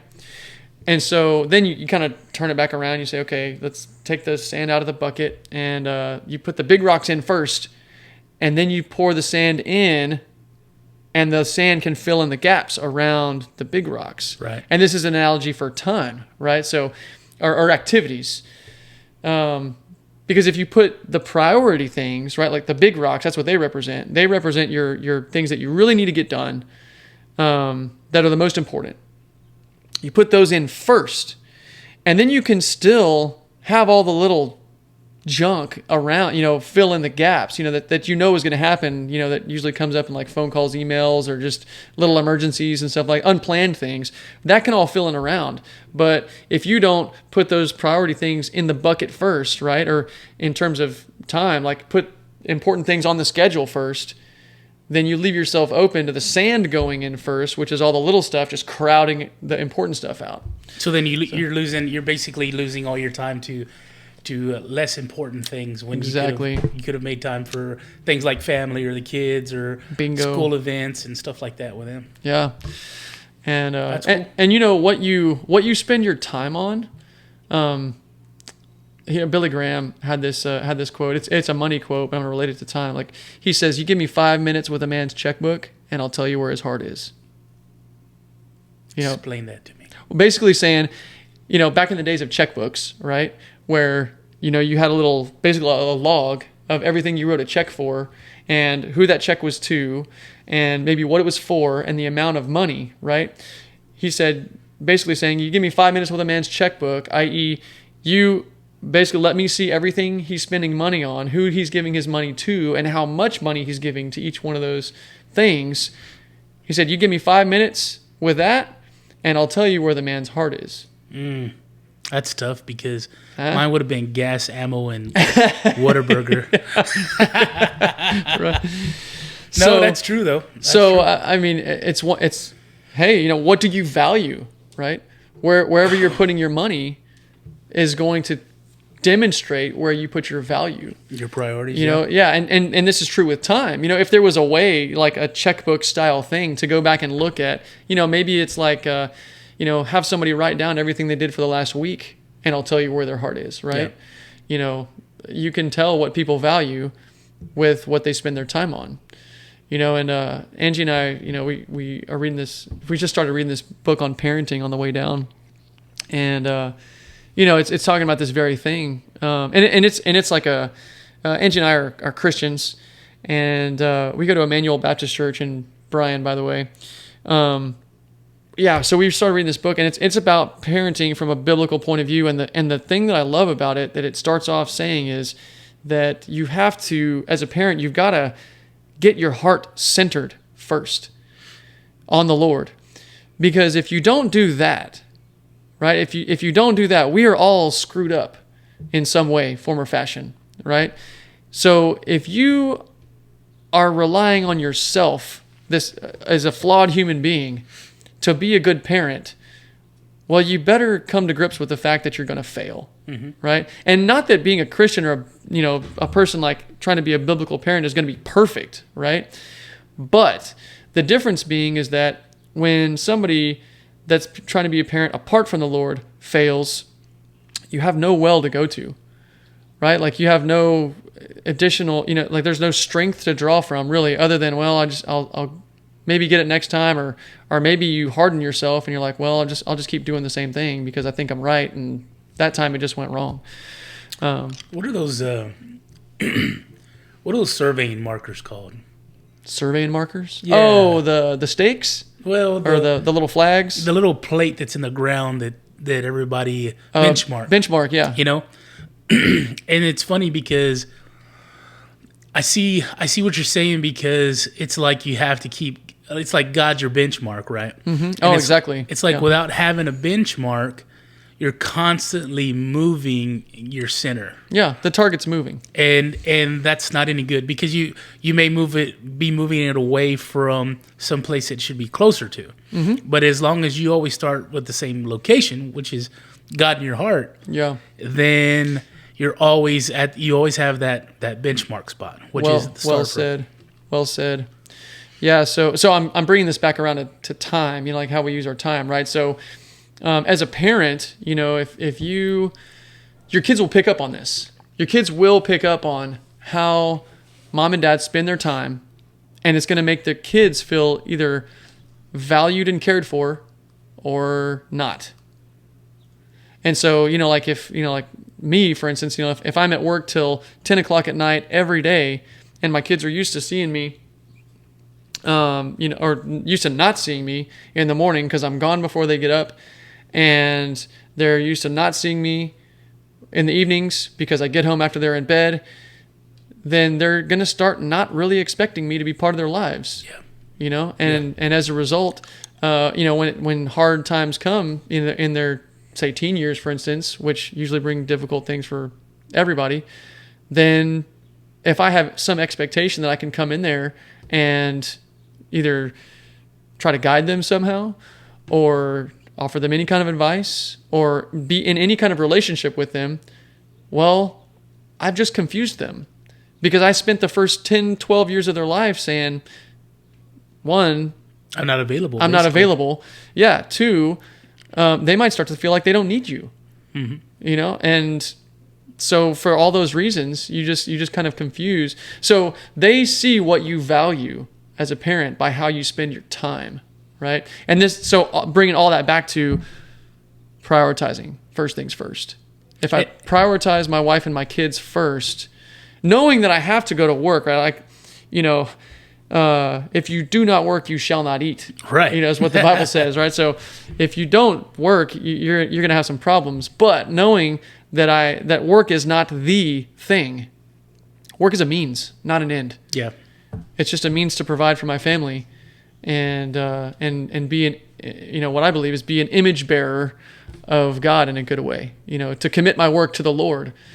Prioritize it that way, and not make it the end. Because as soon as I make work the end, well, now I'm chasing after that more than I am after God and after my family. Yeah. And I think also what you're saying about basically being available to your kids and to your wife, because your kids are watching that, right? Mm-hmm. So they're learning what a relationship should be by how you and your wife, and how you and Angie 100%. Are interacting with each other. Yeah. So, I mean, if a child kind of says, well, my parent isn't regularly available, my dad or my mom that are always working, and, so that means the other parent who is home is probably buried in activities with the kids, getting them places, cooking dinner, or whatever may be going on. Yeah. There's not that interaction, and there's not that openness and conversation and being able to communicate with each other.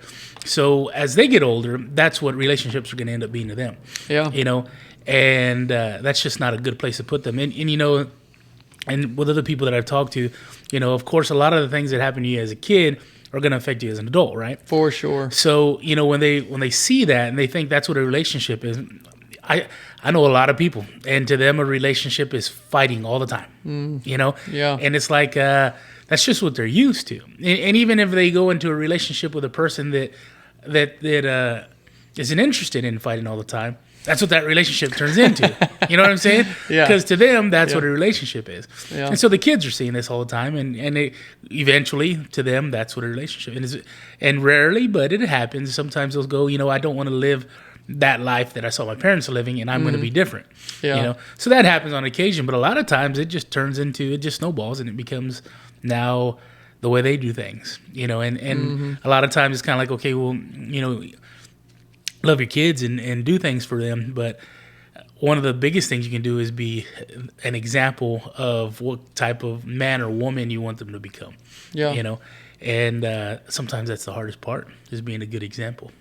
It's easy to be able to say, hey, well, you have a house, you have clothes, and there's food in the fridge, but it's like, okay, well, thanks. Man does not live on bread alone. But, thanks for the bare minimum. But, how about a little bit more of an example of how to be a good person, a good human being, and a Christian? Yeah. And, to that point, like your point about relationships where it's just fighting all the time, I don't think, I would never tell anybody that you should expect to never fight in a good relationship. Marriages are hard. Yeah. I mean, there's going to be conflict. It's just a matter of, do you enter into conflict in a healthy or unhealthy way? Right? Do you fight well, or do you fight bad? Me and Nina, we fight bad. But the good thing about me and Nina so far in our 14 years, I don't know, is we don't hang around there very long. Like, we may fight and be ugly, and like it's almost like two bipolar people, right?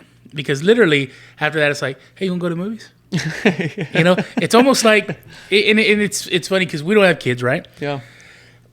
So literally, the majority of our time is spent with each other. So we're not. I always tell her we do such a good job when we have a common enemy. Because you can focus all of that, and we're amazing. Firepower. We're amazing when we have somebody common other than each other. But it'd be different if we had to go yell at a teacher or the principal at school, or get after our kids, or get out, But right now it's just the two of us, right? So it's kind of like, well, and then we're very similar. We're almost too similar. Yeah, that usually leads to fighting. Because after, and I'll be totally honest with you, there's times where it's like I get super irritated with her because she's doing something that reminds me of me. You know what I'm saying? Yeah. And it's kind of like I can't stand that she's doing that. I do that, and I don't like that I do that. You know what I'm saying? And so it's very strange, but after a while, one thing that I think we're in a lot better place now. But I think a lot of it is just deciding not to bicker all the time. We've never fought over anything important. It's always been stupid stuff, and that's why I think it doesn't last very long. But at the same time, I always Nina's mom, when she was alive, and her dad, he was such a, and he's a good man, but he was such a good husband. You know, she was a little rowdy. You know, she was kind of loud, a little opinionated, great woman. But he was supporting, and supportive. And, you know, at times it's kind of like, and I think that's kind of where I have a very difficult time. I'm very ornery. I like to argue. No way. I enjoy uncomfortable moments. No way. But Didn't know that about you, Jay. what I'm trying to do is not bicker and argue so much, because at the end of the day, it's kind of like it just adds stress. It adds stress to the house. It adds stress to me. I'm sure it adds stress to her. And on top of that, now I got to go to work where there's stress. You carry all that with you. It goes everywhere you go, and after a while, the older you get, you learn that you don't have to fight every fight. You may want to, Yeah. but you don't have to fight them all. So you have to be real selective, and every now and then she'll get out of control, and I'll just have to snap at her, and then that's the end.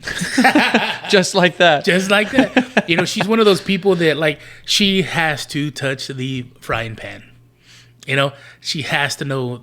You can tell her it's hot. Oh, you can tell I her got she's what going to you're burn saying. herself. Yeah. It's going to blister your hand. Yeah. You know, it's going to hurt for a week.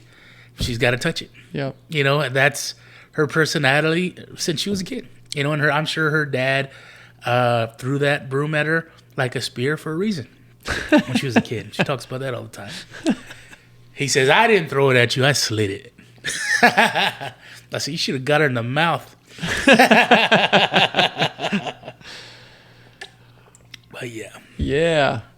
So marriage is difficult. Yes, it is. Yeah.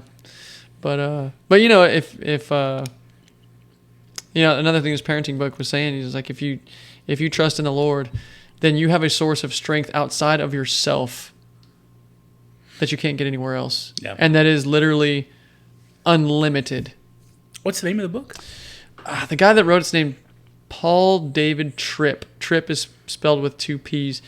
And it's something like 14 blah blah parenting. Don't remember what the blah blah is. Okay. Yeah. So 14 blah blah parenting. 14 blah blah parenting. Do y'all read this in front of the kids? Actually, Little yeah. Do they listen at all? Or, Well, even if they listen a little bit, it's a good thing. Yeah, I thought so. Like, I was consciously thinking that when I was reading it, because reading it out loud to Angie in the car. Because, you know, we woke up, the kids at like 5:30 this morning, you know, got them in the car and got them going. So they're still tired. Yeah. But, you know, you don't always know when they're asleep and awake. And so I was reading it. I knew James was awake in the back. We have 3 kids, by the way. Noah, who's 13. James is going to turn 11 here on the 19th of August. Wow. Yeah, and then Leah is 7. So I knew James was awake, and I was pretty sure Leah was awake. Noah was out. But I was totally fine reading this parenting book, you know, because why not? You know, why not expose them to the thought process and the struggles of parenting, you know, to just give them another angle on it. You know, another 7 Habits thing is, you know, if you want somebody to become a better student, make them a teacher. Sure. You know, or you want somebody to be a better coach, you know, take that player and put them in the coaching role for a little while, you know, or it works with anything. You know, if you want somebody to be a better anything, just put them in that position and it'll shift their viewpoint, their angle, you know. So that's kind of the thinking was, hey, shoot, I have no problem letting James in on the quote unquote secrets of parenting. You know, I don't think they're secrets anyway. You know, I would want him to remember those things if. Well, I think also that'll help mind. them understand where you guys are coming from. If he's really paying attention, you know, he can kind of understand, okay, that makes sense. You know, now I see why, you know, dad, blah, blah, blah, blah, blah. You know, I remember calling my dad when I was, my dad was always a pickle. Apple don't fall far from the tree. But I think I called him at like 25 and I thanked him, you know. Because he was a heavy disciplinarian. He used to be. I remember your stories. He used to be a bad alcoholic, but a heavy disciplinarian. And you know, one day it just dawned on me. I was like, I called him. I said, "Hey, I appreciate you now." It took me a while. You know, when I was a kid, I always thought, you know, he's just a mean old man coming. When Dad gets home, I'm getting spanked. You know, and that's just kind of. unfortunately, it was like that's what he was for a lot of the time. Was when I guess maybe when I was in, I don't know, elementary grade or whatever, whatever, 5th, 6th grade, somewhere around that. And but I mean, I was a little shit too. I mean, even as an adult, that's really hard to believe. I still pretty much. So he was heavy. He was heavy disciplinarian, but after a while, it was kind of like it made sense, you know. And as I got older, I realized, oh, okay, it's almost like you have. I'll equate it to like a bowling lane, right? And you got the bumpers on the side. And it's almost like, okay, you're trying to keep your kid out of the gutter. And so when he's young and he's under your control and you keep the gutters or the bumpers real close, the ball is going to go straight, right? Yeah. Now, one day when he becomes an adult and leaves home and the bumpers are gone, he's still going to, even if he swerves, he's still going to not be as close to the gutter as he would be if the bumpers were all the way to the gutter. Yeah. You know what I'm saying? Oh, yeah, I'm picking up. And so it made sense to me, and you always want to be careful. You don't ever want to be too strict, but at the same time, once a kid gets out of home, and it's like, okay, now I have all this freedom. I can go do whatever I want. Yeah. Nobody's paying attention to me. How much lane did you give them? Exactly. Because they're going to exceed it. They're going to exceed what you give them. Yeah. But it's just how much room are they playing with? Kind of thing. So. Yeah, I don't know. I'm trying to think of how to take that analogy one step further. Because if you can help them understand, while they have the bumpers up, help them understand why the bumpers are there, then when you take them away, if they truly value why you put the bumpers there, then will they swerve? Yes, right? But if they swerve, they'll realize that they're outside of that bumper, hopefully recognize that, oh man, I see the reason why that bumper was there in the first place, and come back in to where the bumpers used to be. Yeah. So just trying to expand on that a little bit. And I think the key is teaching young people, the ramifications of the gutter. Yeah. Yeah. Now, I've often said before, a lot of times people have some kids and they get out of control, and we live in a society today that is more lenient as far as respect and behaviors go.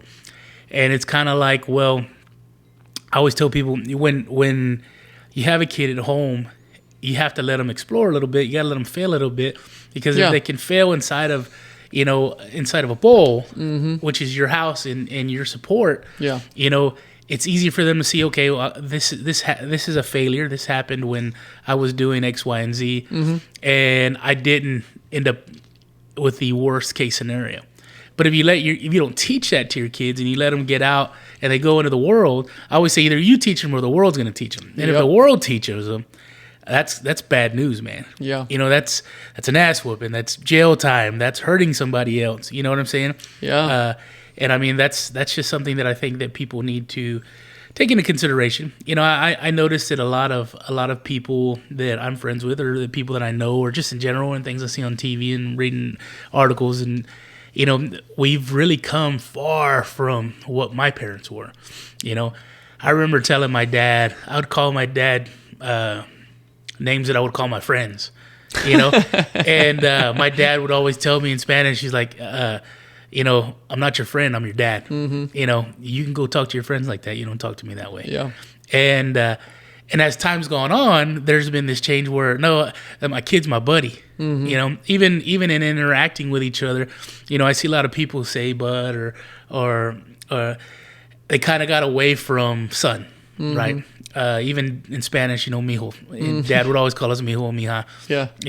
It was never, hey, buddy. Which is, there's nothing wrong with it. Yeah. But it drew that line of, hey, it's a reminder that I'm the adult here. Yeah. You're the child. It's kind of like parade rest in the military. Yeah. You exactly. Yeah. Instead of that guy coming up and going, hey, what's going on? Yeah. It's learning, hey, there's a boundary here. And we need to respect it, but I still love you. We're still close. You can still come to me for whatever you need. Yeah. But you need to treat me with a little bit more respect. Yeah. And I think that also kind of went into how we treated other adults. When we went out of town, okay. Oh yeah. Here's one of my friends' mother or father, So I understand the respect line between me and my parents. Mm-hmm. There must be one here too. Yeah. What you're saying is one of the reasons that I'm not a huge fan. I shouldn't even say not a huge fan. I'm not a fan of the Mr. Gabe, for instance, like Mr. and first name, or Miss Nina, right? Or Mr. Jonathan or Miss Angie. I'm not a fan of the Mr. and the first name because I feel like it's trying to mix those two things that you're talking about right now.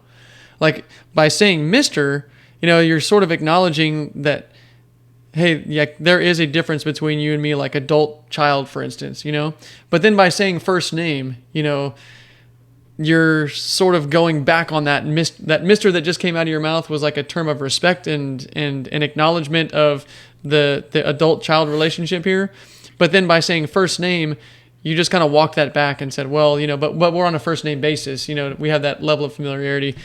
I'm a big fan, and what we teach our kids. I'm not saying everybody has to do this. It's just my thinking, but that if you're gonna that people should kids should be taught to say Mrs. Houston, or Mrs. Molina and that sort of thing. Just when I was in school, I didn't call my teacher Miss Sandra. I called her Miss Fisk. Yeah. If I had called her Miss Sandra, then it would have brought down the level of, call it whatever you want, like respect or professionalism, if you could be professional in kindergarten. I don't know. But point being is that, I think it's important for kids to get used to that, and I feel like people think it's kind of, I don't know, like uptight or mean, to do last name. But what we tell our kids, and by the way, I'm saying all these things about parenting, and it may sound like I do these things really well all the time, which I don't.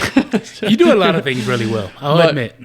But no, I screw these up all the time. But point being is that we tell our kids, we're going to call them Mr. or Mrs. last name, whatever that, like Mr. Molina.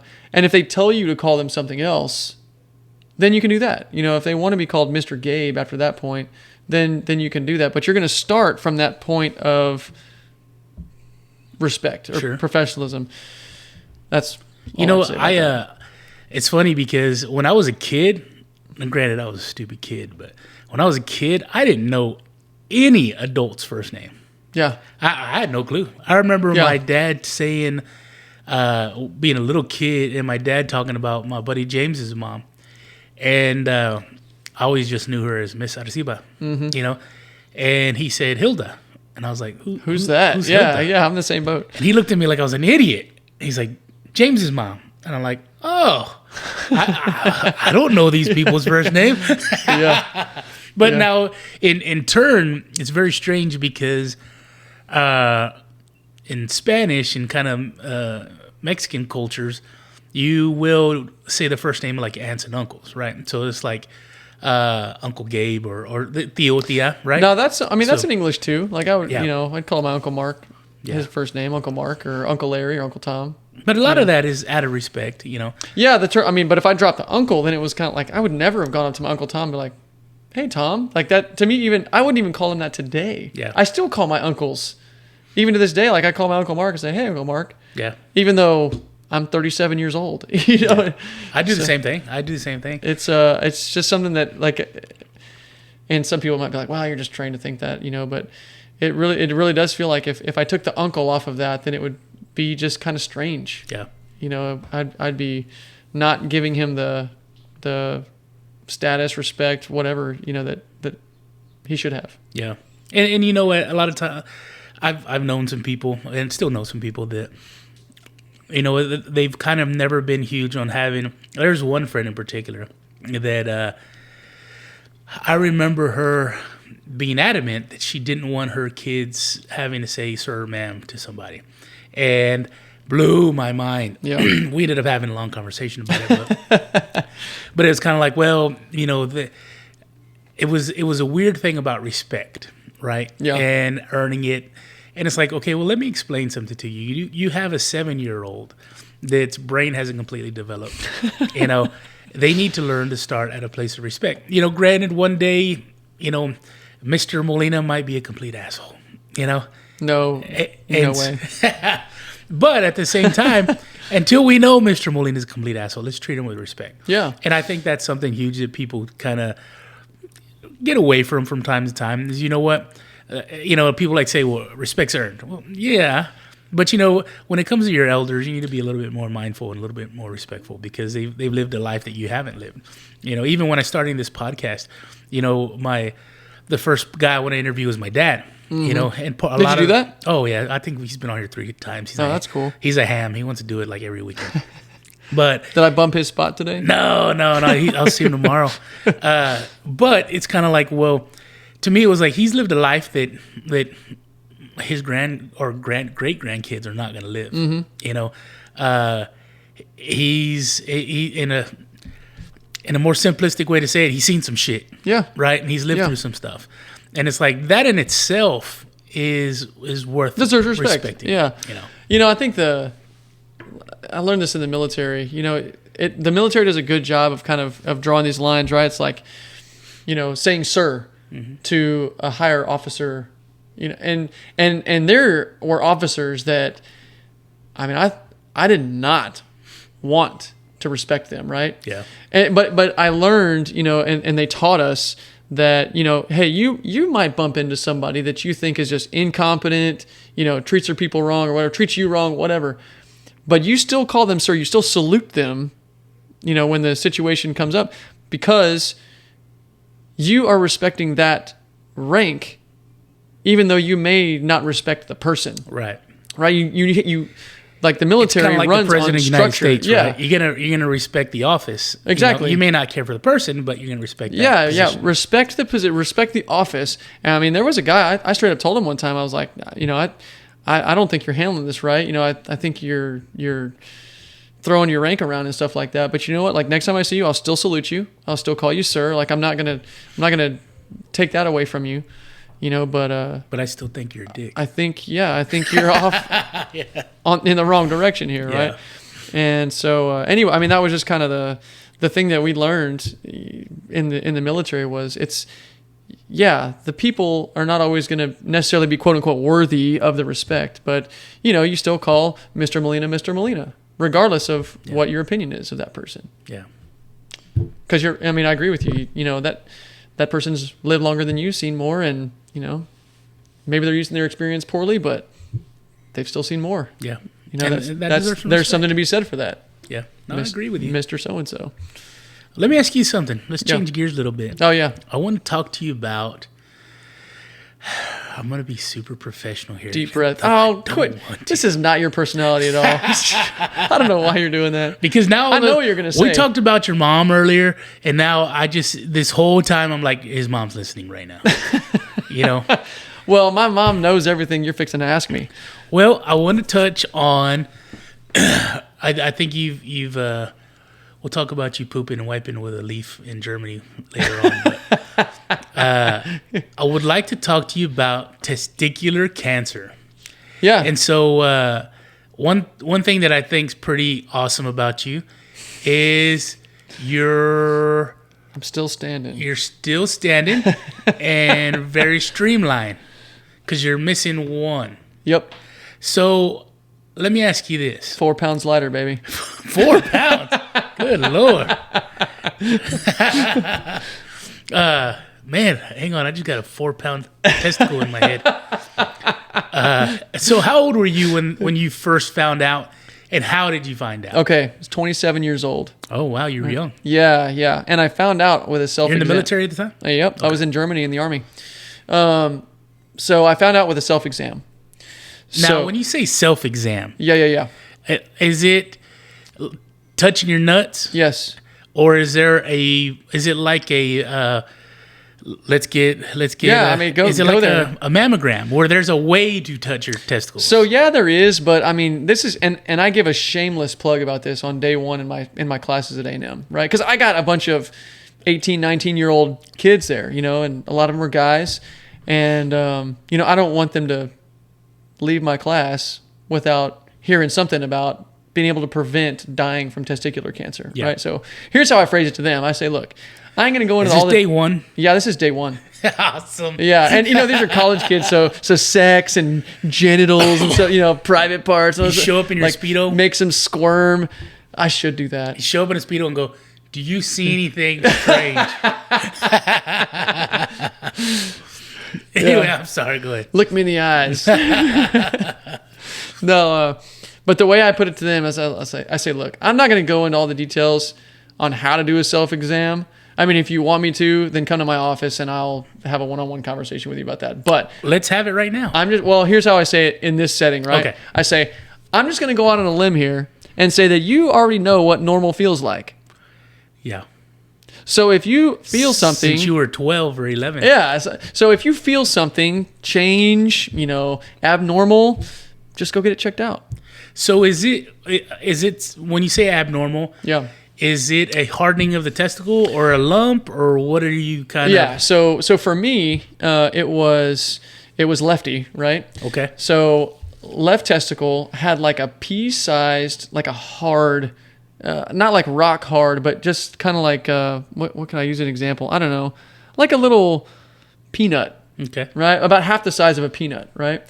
And it kind of stuck out a little bit, and like I knew, like when I touched it, it was a little painful too. I was like, ooh, that's weird. And so honestly, at first, I wasn't really going to do that much about it. I was just kind of like, oh, that's weird. Maybe it'll go away. You might be a little Mexican because that's what we do. We're like, oh, that was weird. I'm not a doctor. It might go away on its own.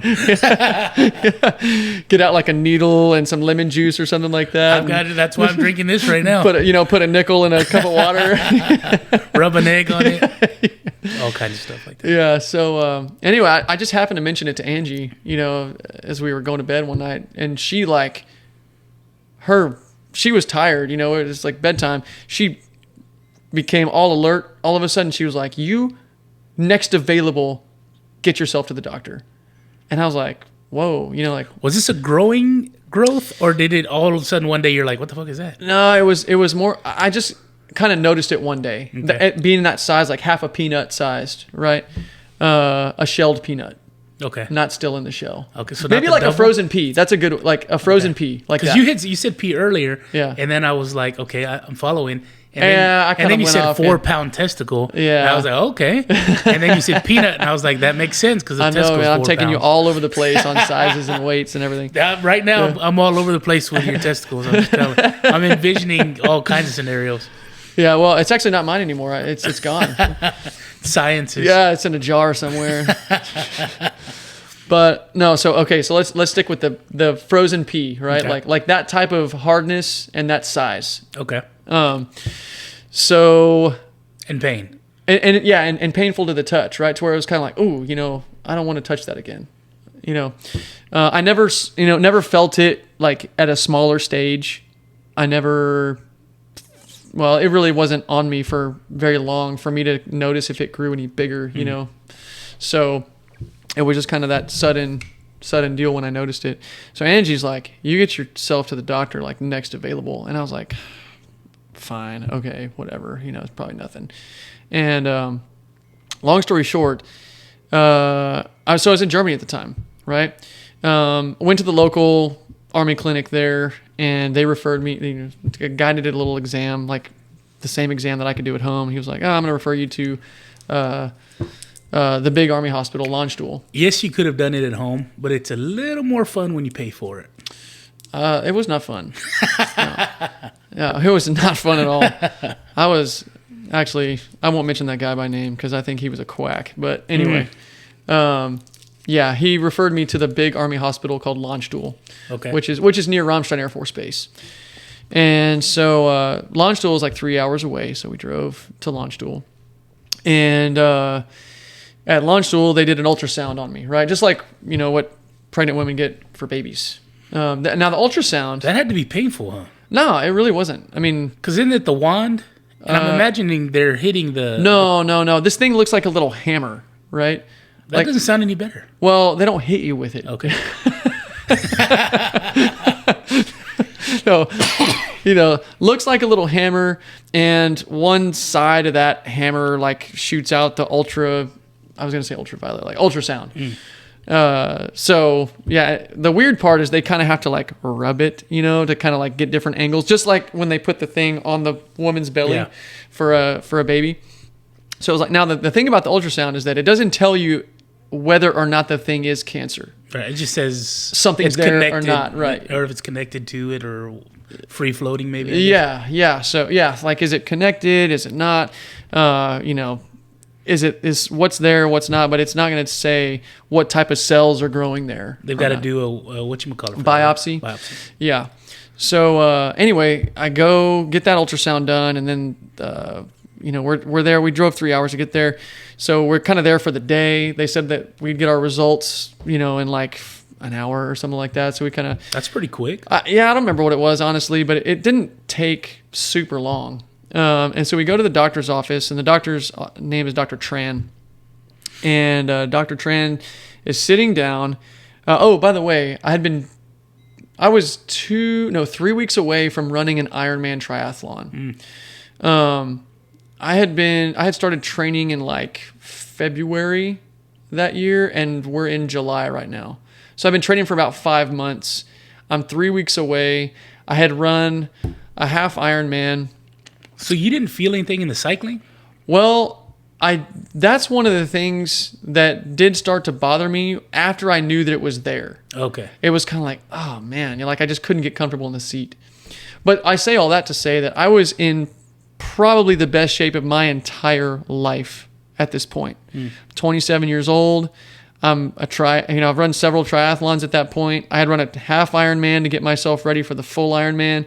I've been training for 5 months. Like I can swim 2.5 miles, right? And then I can go bike for 112, and then I'm ready to run a marathon after that. Jeez. So I am in tip-top shape. Yeah. And being 3 weeks away, my training regimen was almost over. Yeah. So anyway, Dr. Tran, he sits me down, and he says, well, the ultrasound doesn't tell me whether it's cancer or not, but I'm so sure that this is cancer because I've been doing this for long enough that I have you scheduled for surgery on Friday. What day was it when he talked to you? It was like a Tuesday. Okay, so it's handful of days. Yeah, so he's like, I'm serious about this. I want to do something about it. And Angie's sitting next to me, and in the stroller in the office with us is Noah. So we're both sitting there and like, okay. And the first thing that pops into my mind is I'm thinking, man, I've got all this time invested in training for the Ironman. I was like, I'm 3 weeks away. Like, can I push it back? Yeah, well, and that's what I said. I said, well, what's the chances of something going really bad if I postpone this for like 3 weeks? And he goes, it's probably like, I don't know, 10%. But he said, as a medical professional, I'm not going to recommend that. I mean, this is cancer, and we need to get it out of there. And so Angie and I kind of looked at each other, and there was some talk from it, and I think we left the office and came back. But I was like, yeah, I'm going to postpone until after the Ironman.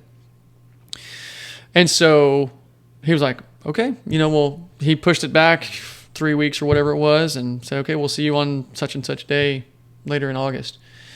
So we drive back home. We go, and I go. My next day of work, I was like a Wednesday or something. I don't know. Next day I was at work, I was at a friend's house. That's what it was. Two friends of mine, Wade Farrar and Renee Reisowitz. At the time, her name was Renee Reisowitz. Now those two are married, and now it's Wade and Renee Farrar. They live in Ogden, Utah. Yeah. So and the three of us were training to run the same Ironman in Regensburg, Germany. So we were all 3 weeks away from running the same race. So we were all gung ho. We had been training together, swimming together, biking together when we could, and running together and all that kind of stuff.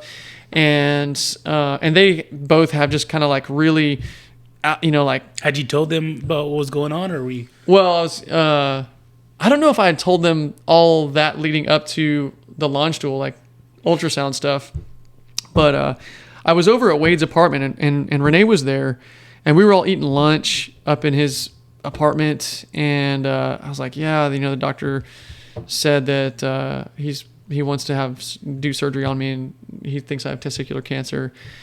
And I told him, but I mean, y'all understand, y'all are both running the Ironman too. Like, I just pushed it back, till after the race. And Renee's eyes got really big, and her family, the the female side of her family has history of breast cancer. And she looked at me with real big eyes and she was like, you can always run another Ironman.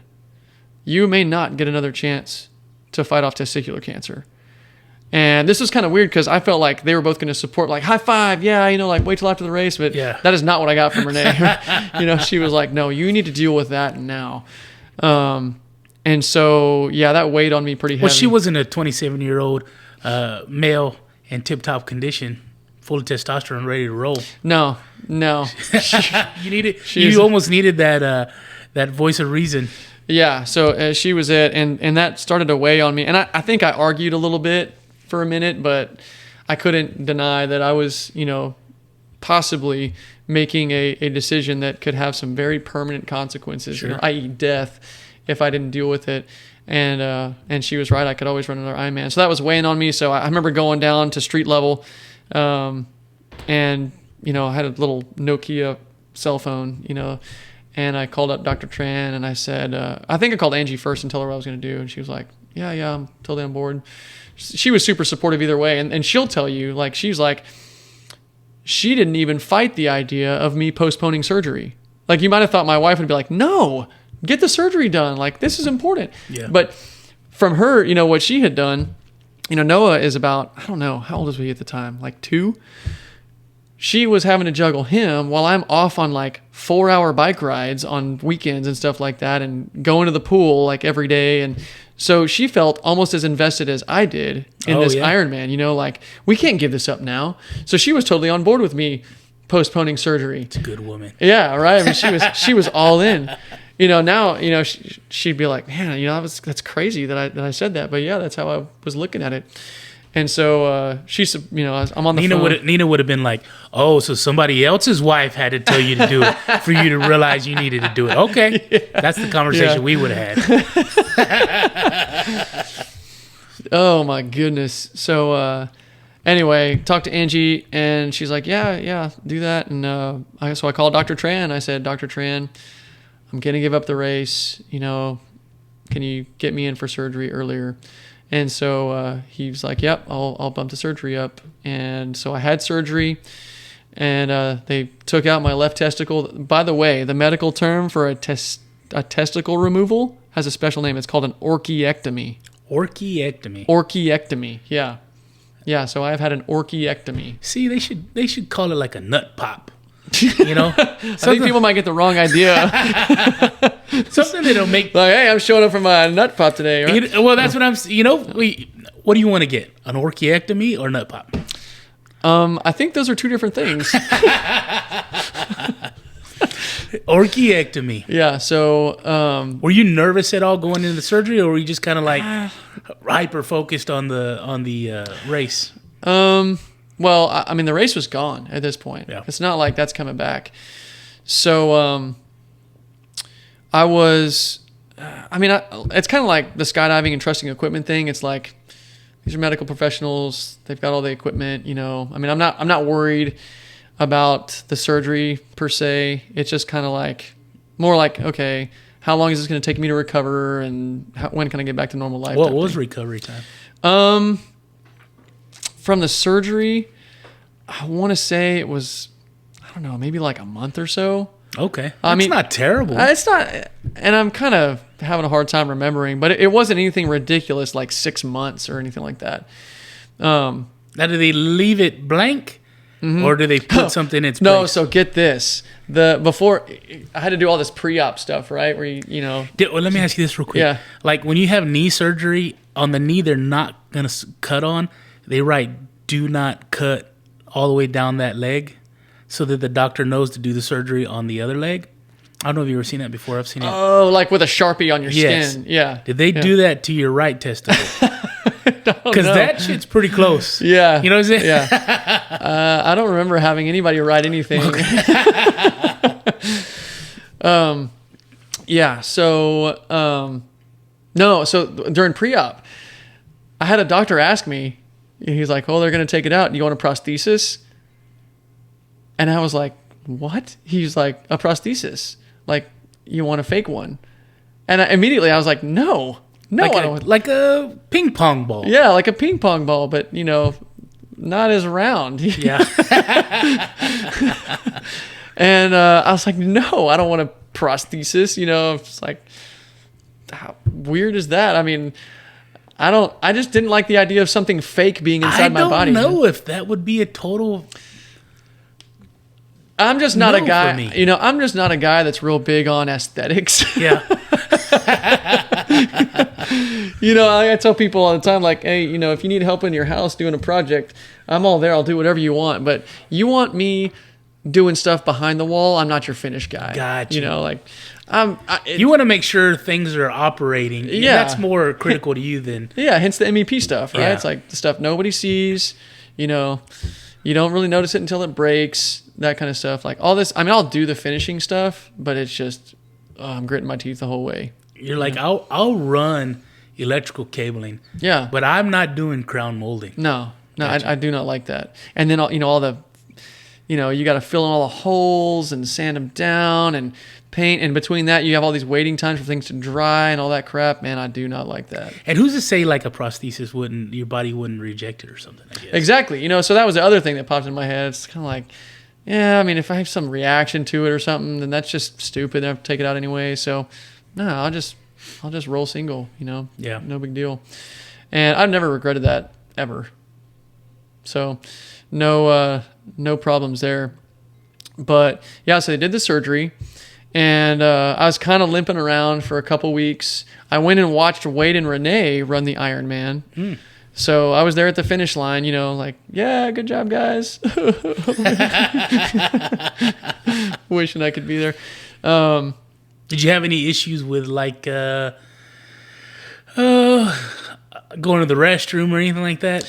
No. They gave me some stool softeners because one of the painkillers they gave me, I think, was hydrocodone, if I remember right. And that'll stop you up. I missed one of my stool softener doses, and I paid for it in constipation that day. Yeah. So, after that, I never missed another dose of stool softeners. So, that was really the only thing. It wasn't like, it didn't affect the way I peed or anything like that. No problems there. So then it was a month of recovery, and then that was it? You're back to normal? Well, no. You're ready to rock and roll? No. Because you had 2 more kids after. Yes. So, yeah, you can cut me, but you can't kill me. Right. Actually, Leah's the only one that we had after Okay. my surgery. Okay. So, yeah, James, as soon as I got home from deployment, boom, Angie was pregnant. Yeah. It was like, I just looked at her. Yeah. Yeah, we Like, I've been gone a long time. fertile. Yeah. I was defending our country. Yep. Got a lot of ammo stored up. That's hilarious. So anyway, so James, right after deployment, this was about 7 months or so after I got home. Okay. Or wait. No, because I got home in 2000, at the end of 2009. So it went all the 2010. This was in 2011. So it's about a year and a half after coming home from deployment. So James is there. So James was there. Yeah, I was thinking it was just Noah, but James was in the stroller, and so was Noah. Yeah, in the doctor's office. So anyway, all that to say that no, it wasn't. The story's not over there. So they took it out, but here's how cancer kind of works, right? You can remove the tumor, which that's what was on my testicle, that little lump I felt. And they ran a test on it, and the doctor came back, Dr. Tran. He said, hey, we ran a test on it, did a He biopsy. said, I was benign. No, the exact opposite. He was like, there's this term he said embryonous cells. That all that means is cancer cells, right? So he said, your lump or your tumor was malignant. It had embryonous cells, and it was about 80% embryonous. That was all going over my head. He was like, basically, we typically see tumors be like 50% or less embryonous. So you had a lot more cancer cells in this tumor. So it's a good thing we took it out. Now, that's great. But your body, like if you think of your body as kind of like, think of your body as like a lawn of green, healthy St. Augustine grass, right? Now, the thing that everybody tries to keep... Mine's got a lot of stickers. Yeah. So stickers are like cancer, right? The thing you don't want there. Right. And so if you get one sticker, then you might be able to remove the problem just by taking a shovel, right? You dig it out and you go take it somewhere else where it can't stay in your lawn, and you're good. That's like surgery, right? You took something and you removed the part from your body or the part from your lawn that was dangerous, and you got rid of it. Okay, it leaves a little hole in your lawn, but hey, you can recover from that, right? And the rest of your lawn's all great. Now, let's shift from stickers to dandelions, though, because I think it paints the picture a little bit better. Mm-hmm. So dandelion, you remove the dandelion, great. But it's critical that you remove the dandelion before something happens. What is that? If somebody blows on it. Yes. So that dandelion at some point is going to open up that little cotton ball thing, and each one of those little pieces is a seed. And if somebody blows on it, or the wind comes along and carries those seeds out, and they land in your yard, that's how your cancer spreads. That's how cancer spread. That's the big word for that, if I can remember, is metastasizing. Yeah, metastasizing. Metastasis? That's what happened to Nina's mom. She had kidney cancer. And when they removed the tumor, man, I want to say they said it was the size of like a small pineapple. Ooh. Like it was big. Man. And I guess it had spread, so somebody blew on the dandelion when they were taking it out. And it ended up getting in other places. But yeah, so yeah, if your cancer, if your dandelion is in there long enough to make those seeds and go poof, right? Then those seeds go all over your lawn, right? So you were probably pretty close being at 85%. Well, the percentage I don't think really, like, it's not like it gets to 100% and then poof, the seeds are going out, right? It's more like the cancer cells are there, and it doesn't really matter if it's 1% or 100%. They all have the capacity to go poof, like the dandelion, and so this critical question becomes, did that happen or not? Yeah. Because that's what determines whether you have to do something like radiation or chemo. So how do they determine that? Is it just a matter of checking you regularly? Or? Yes. Okay. So and is that with like I guess drawing blood and checking for... Exactly. Okay. What are they looking for? What they call them tumor markers. Okay. And I'm going to try to remember all the technical terms here just for fun. But yeah, they would. So the doctor that I got assigned to, he was also in launch stool. His name was Dr. Carmichael. So he was my oncologist, right? You're probably familiar with that, but oncology is cancer doctors. Dr. Carmichael immediately wanted to start hitting me with chemo. And I had talked to some people who were like, had maybe had some family members or something. I don't quite remember, but they had advised us like, hey, don't do chemo unless you really need to. Because it's like the dandelion thing again, right? Like the seeds are going to go everywhere. You can't really remove the seeds by hand. That's impossible. Right. So the next thing that you do is you spray like a weed killer over the lawn, right? That's like chemo. Yeah. So you only do that if the dandelion has actually spread the seeds out there, because you're probably going to kill some grass in the process. But the idea is that you makes you real sick and everything else. Exactly, right? So you're going to have some side effects, and the idea is that you make the poison strong enough to kill the weeds or the cancer, but not to kill you. Yeah. And so he said, yeah, I want to hit you with chemo. And we were like, well, can we just wait and see if I actually need to have chemo? Because what if y'all removed the dandelion, removed the tumor before it could metastasize? And so he was kind of reluctant to do that at first, but we convinced him. And he basically was like, okay, I just need you to show up for your lab results. I think it was like every week. Or lab tests every week, blood test. This is all on the base too, so it's easy to access. Yeah, so I mean, and there was a place, I want to say there was a place in Schweinfurt, we live 3 hours away in Schweinfurt, where we could go and get the blood test done. They could send it off to the lab and all that kind of stuff. And then I would, he would call me or something and say, hey, looks good or not. And so after... I can't remember how many blood tests it was, but he was looking at 2 things in my blood. One is called HCG, which is, a lot of people call it the human growth hormone. What's interesting about HCG is that your body, a human body, is going to produce it in basically 2 different situations that I know of anyway. One is if you have cancer, because the HCG is produced by really fast growing and fast multiplying cells, right? So cancer is a fast growing, fast multiplying thing. It causes an increase of human growth hormone, or HCG, in your blood. The other situation where you can have HCG is if you're a pregnant woman. Yeah.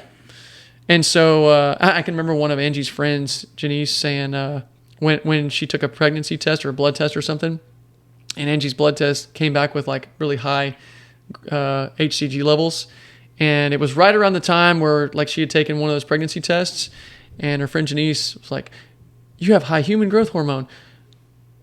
You either have cancer or you're pregnant. But you don't have cancer, you're pregnant." You know, it was one of those things. So how do they, I guess in women, how do they determine which one it's doing? I mean, obviously if they're pregnant, they're pregnant. Yeah, so they could check for pregnancy in other ways to confirm that and isolate that from. Because isn't that cancer. human growth hormone the I guess the main way they see if a woman's pregnant? I think so. It's kind of been a while since we went down that road, but I think you're right that in the blood test they can look for that. Now the second thing Dr. Carmichael was looking for in my blood was called alpha theta or alpha beta. I think it was alpha theta protein.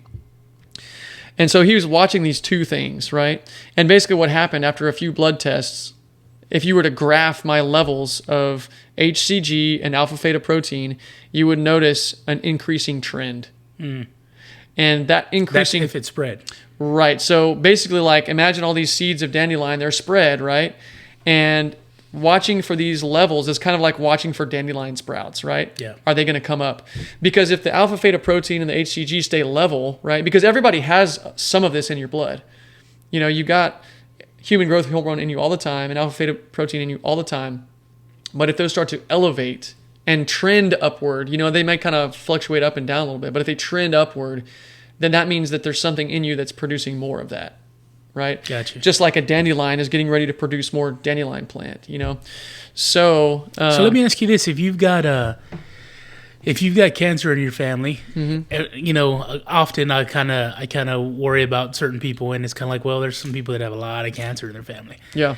Is that something where I'd imagine you can ask your doctor, hey, can you do a quick blood scan for that kind of stuff, or how does that work? Or is it always, hey, you got to wait till you have cancer before you can find out whether you have cancer? Yeah, at least in testicular cancer, you can't predict it. Okay. And and that's specifically what I asked the doctor very early. You know, Dr. Carmichael, I said, how did I get this? Because I got two boys. You know, are they going to get it later? And he basically told me, he's like, no, with testicular cancer, there's no predictor, you know, it doesn't appear to be hereditary type thing, you know, and you know, as opposed to like, you've probably heard this from doctors too, it's like if you live long enough, you're probably gonna get prostate cancer.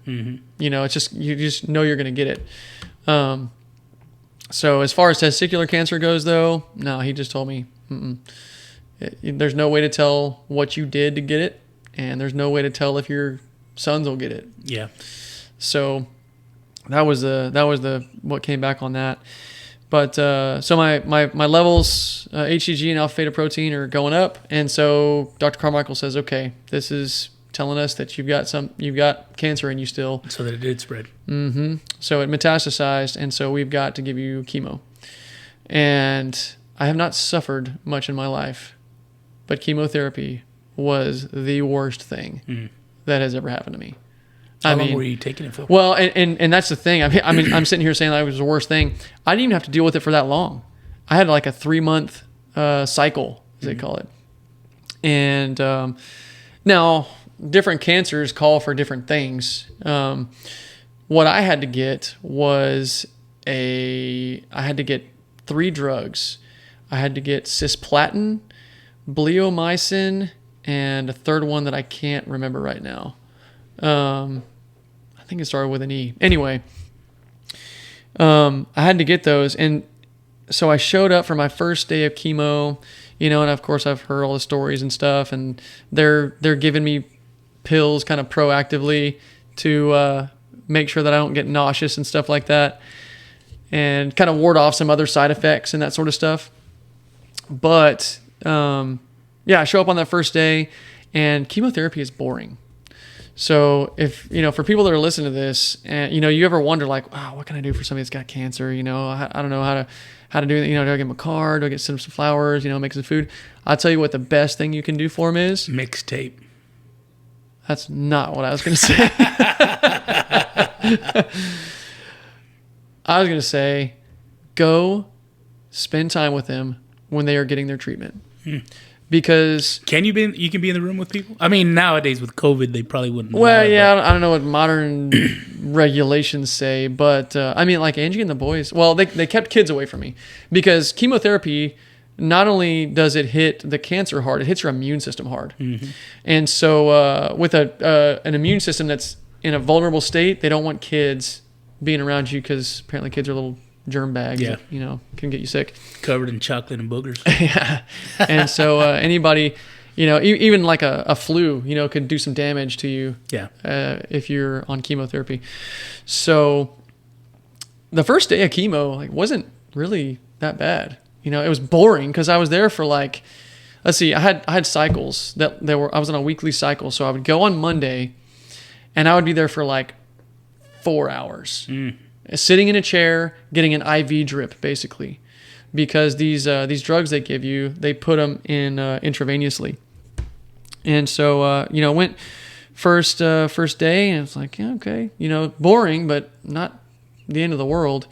And then, the Tuesday, Wednesday, Thursday, Friday, I had to do 30 minutes of one of the drugs. I think it was bleomycin for 30 minutes. The other two were just on Monday. And so the good thing about testicular cancer that all my doctors told me before I even had surgery was... I like that you just said the good thing about testicular cancer. Yeah. And this is exactly how they phrase it, right? It's like, well, the good thing about testicular cancer, if it's any consolation, testicular cancer is really treatable. Really treatable, especially if you catch it early, So self-exam. So if they'd caught it real early, then you may not have had to have the surgery? Correct. Oh, okay. But even if you had to, well, no. I think I still would have had to have the surgery. Okay. It's the chemo that could have gone either way. That's what I think. Okay. Because if you catch it, if you catch it early enough, you can still remove the weed, the tumor. Yeah. But you may not have to do the chemo depending on whether it metastasizes. So that's best case scenario. Yeah, that'd be best case scenario. But what they were saying is even if you have to do chemo, it's not going to be fun. But it's so well known how to treat testicular cancer. They know what drugs to give it, they know how it's going to react. They know basically how it runs, and it's really treatable. In a relatively short amount of time compared to some other cancers, that can drag out for years,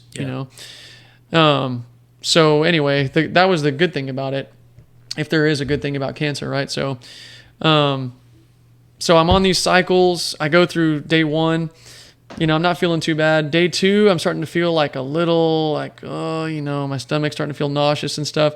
By day 3, I looked at Angie and I was like, I do not want to go back in there. Were you just nauseous for chemo? Yeah, it was just people ask me what were your side effects and stuff. For me, they apparently give tons of medication now to try to control nausea and stuff, or throwing up. So I never really threw up a lot, but I felt nauseous all the time, just all the time. And I had weird, I was definitely fatigued a lot, just tired, really sensitive to temperature, right? Especially cold. At that time of year, it was getting cold. I started chemo, I think, in October, and I finished it up in December. So it was colder part of the year, especially in Germany. This is a weird one. I could not stand the smell of my own body. Oh, really? Yeah, you don't even notice the smell of yourself most of the time, but for some reason, it just... Were you smelling different because of the chemo, or just... That, I don't think I'll ever know that, but it was I just couldn't stand it. And it's hard to explain how that will just wear you down over time, but it's just you can't get away from yourself. Yeah. Appetite was all weird. I didn't want to eat I wanted to eat at weird times. And even then, anything with cheese in it, I couldn't stand. Loved pickles. And even to this day, whenever I eat pickles, You loved pickles always, or just always chemo? Okay. Always, yeah. But especially that was one thing where I was like, man, yeah, I could. There's not a lot I want to eat, but I'll eat some pickles. Yeah, so that was all kind of just figuring that out. The first week was weird. The Fisher House. I want to mention them because the Fisher House... That sounds familiar. How do I know that? Well, they're a group that basically they provide housing at or near military hospitals, Okay. and it's free.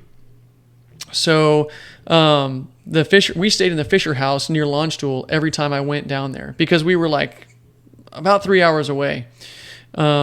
And so it wasn't like, hey, I'm just going to go down to Launchstool and get my chemo and drive back. I couldn't really drive myself in the state that I was in after 1 week of chemo. And I had to be there for multiple days, right? So it didn't make sense to drive back and forth. So the Fisher House, we would call them and I would tell them, hey, I'm coming in for chemo. And they would say, oh, yeah, you can have this room. And they were amazing. They would have people staff this little kind of like a small hotel. But it was set up more like a house where there was like a nice kitchen, nice big kitchen, with a nice big stove and stuff like that. And, 2 fridges instead of 1 so that you could store food in there. They would have people bring meals so that it was like you didn't even have to go buy food. And it was for you and your family. So the Fisher House is set up just to basically provide veterans with medical housing while they're getting stuff done, whether it's surgery from an injury on a deployment or people like me who are, not on a deployment or anything, but just going through some kind of medical treatment. They are amazing. So if you're ever looking to donate to a worthy cause, that's amazing. The Fisher House. That's awesome. Yeah. Fisher, like Fisher, Fisher House. That's awesome because, you guys in the military aren't making a shit ton of money. You know?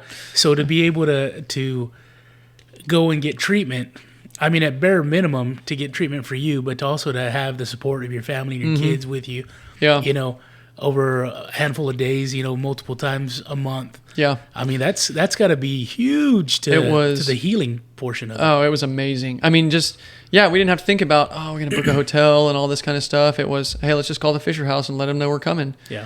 And they would have, like I said, meals. And I mean, if you forgot a toothbrush and stuff like that, they had that. I mean, they were amazing. That's cool. They were great.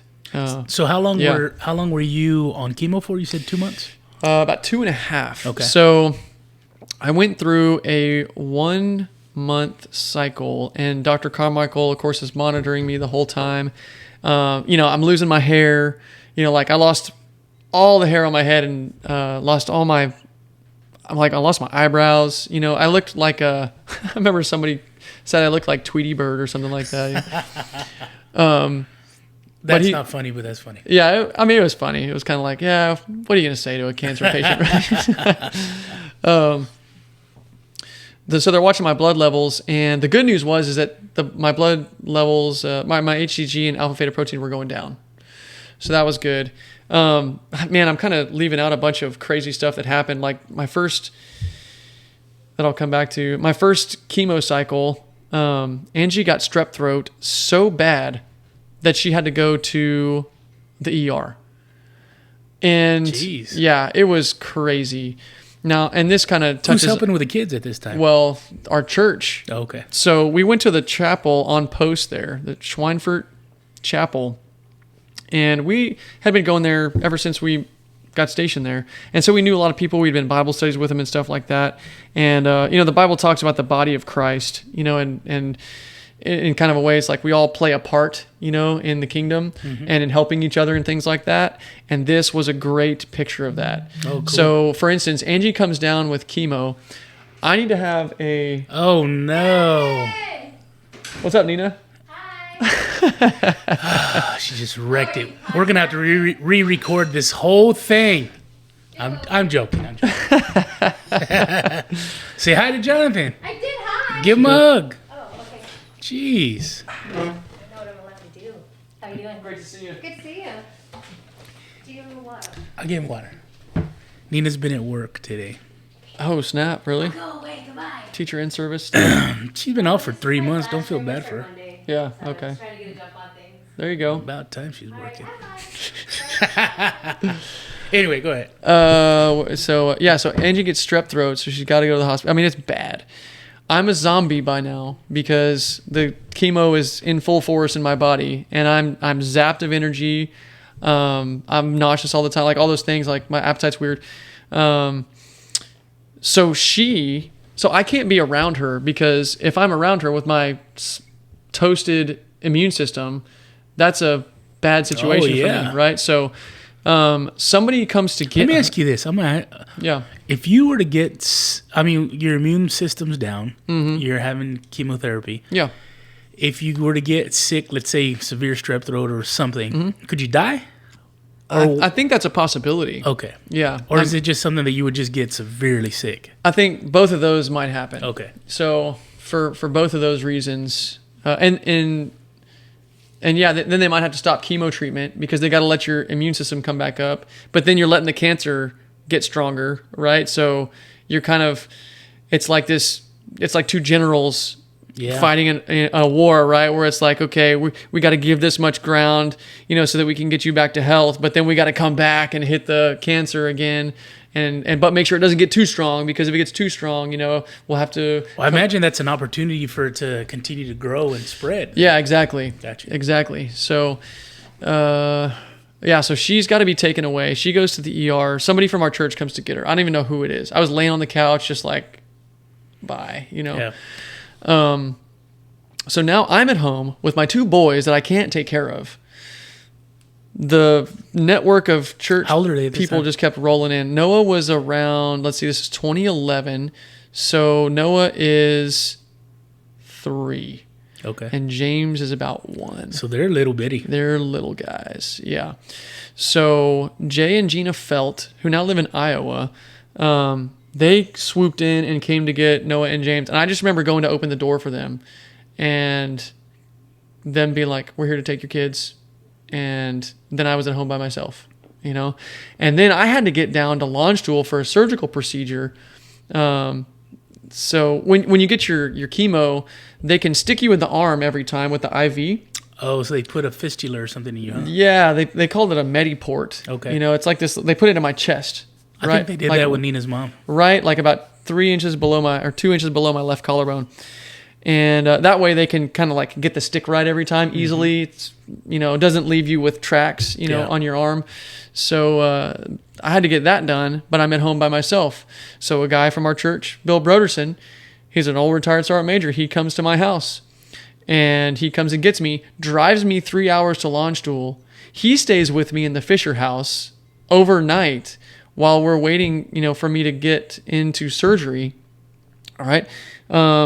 Takes me to surgery, gets me to my appointments with oncology and to get my Mediport put in, and then drives me back to Schweinfurt. Right. All the while, Angie is recovering from strep throat, and our boys are being taken care of by Jay and Gina. And actually, they're being kind of handed off, right? Like there's this musical chair is being played with Noah and James. Help it out. Yeah, to help out. I mean, it was amazing how they loved us through all of this. We couldn't have done it without them. That's a true blessing to have people like that, And I always say, when people do stuff like that for certain people, it says a lot about them, but it also says a lot about you guys. That people are willing to take on such responsibility because of the type of people that y'all are. The love and respect that they have for you guys. I think it goes both ways. You're quality people. I'd like to think so. Quality people surround themselves with quality people, man. Thanks, Gabe. Yeah. So, I don't know. I don't really know what to say. I mean, Or maybe that's just my way of being cocky too. Somebody, of course, they're gonna do something for me. I'm the shit. yeah, it was amazing the way that they loved us, and that wasn't the only thing. I mean, so then the next kind of major thing that happened was when they put the Mediport in, they punctured my lung. Oh, Yeah, and that's no good. this yeah. So the stats on this are apparently this happens to 1% of people who have that little procedure done. So I'm on the couch and When did you know they punctured it? At the hospital? No. So the way that a punctured lung works is that like the pressurization of your chest cavity is really important, right? Yeah. So if your lung is punctured, right, what happens is imagine you blow up a balloon inside of a water bottle, right? Mm-hmm. Well, if the balloon has no punctures in it, then the balloon can inflate and fill that cavity in the water bottle, and then it can retract, deflate again and inflate and deflate, and no problem. Well, if there's a hole in that balloon, then every time you inflate it, some of the air is going to leak out into the cavity around, right? And if it's sealed on the lid, then slowly what's going to happen is the air is going to fill the chest cavity, leaving a pressurized area that Less won't room for your lungs allow the lung open. to expand. Yeah. So that's how your lung kind of slowly collapses. So you don't notice it right away. It's not like it just pops and deflates. It's this slower process where, One day you can't breathe. yeah. So Jeez. I think the next day I felt sort of like this gurgling on the left side of my chest as I was trying to breathe. I was like, oh man, but that's where my port was, right? So I was like, man, maybe just a weird side effect of having that put in. And, it kept happening and it was kind of weird. Like I couldn't take a deep breath. And so I can't remember what caused this, but we went down to the Schweinfurt clinic and they gave me a chest x-ray. And the nurse practitioner there was like, hey, we'll call you with the results. They won't be ready for a little bit. So we get home and the phone is already ringing and Angie goes and answers it. And the nurse practitioner is saying, you need to get him to the hospital right now. His left lung is completely collapsed. And so we're like, oh my gosh, just one thing after another, right? So we go to the hospital and I was just ticked off. So when I heard that my lung was collapsed, I was like, oh, gosh, I sat down and ate a bowl of soup. That was how I relieved stress at that time. So, well, we go to the ER and it's the German hospital, St. Joseph's there in Schweinfurt. And they got me in there and they, I was like, oh, I tell them I'm a cancer patient. It's German doctors, German staff, everything. And what they want to do, they're like, okay, well, we need to give him a chest tube. Well, Is that where they go through your back or something? they go in between, Okay. through your ribs, yeah. And so a chest tube is apparently really painful, right? Now, I didn't have to feel this because I told them, I was like, I'm a cancer patient. I just feel terrible right now. Can you guys just put me out? And the anesthesiologist was there and the ER doctors were there. And the ER doctors are like, come on, let's get this done. Like, hey, anesthesiologist, knock him out so we can get the chest tube done and let's get the show on the road, because they weren't going to knock me out. And I remember asking one of the ER doctors, I was like, hey, is this going to hurt? And he looked down at me with this like stone cold face and he goes, it's going to be very painful. And I was like, knock me out, dude. Germans. Yeah. And so the ER doctor's okay. Hey, anesthesiologist, knock him out. And then anesthesiologist asked me, she said, when's the last time you ate? I said, well, I ate a bowl of soup like 30 minutes ago. And she was like, well, we can't give you anesthesia until 4 hours. And I was like, fine, I'll wait. And meanwhile, in German, the doctors are going back and forth. They're like, nah, let's get him, knock him out. And they're going back and forth. And finally, she was like, fine, okay, well, we'll put you in a room and you can wait 3.5 hours until we can knock you out, and then you can go do it. And so they did. And I woke up with a chest tube, and I had to stay in the hospital for like 2 or 3 days. And I had to carry this bottle around that was helping to keep the pressure right in my chest cavity and also allowing like liquids to leak out of my chest through this tube. And so then I was fine after that and had to go get more treatment. So They redo the port while you were at the hospital? Well, the port was fine. Like Okay. it's not like the port was sitting there keeping my lung punctured. It's just as part of the operation, Got you. my lung got punctured. Okay, I got you. So the port was fine.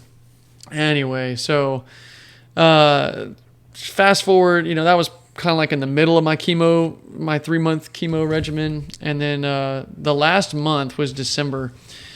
And my body in that month just started to react really, really severely to the chemo. Like I was so tired.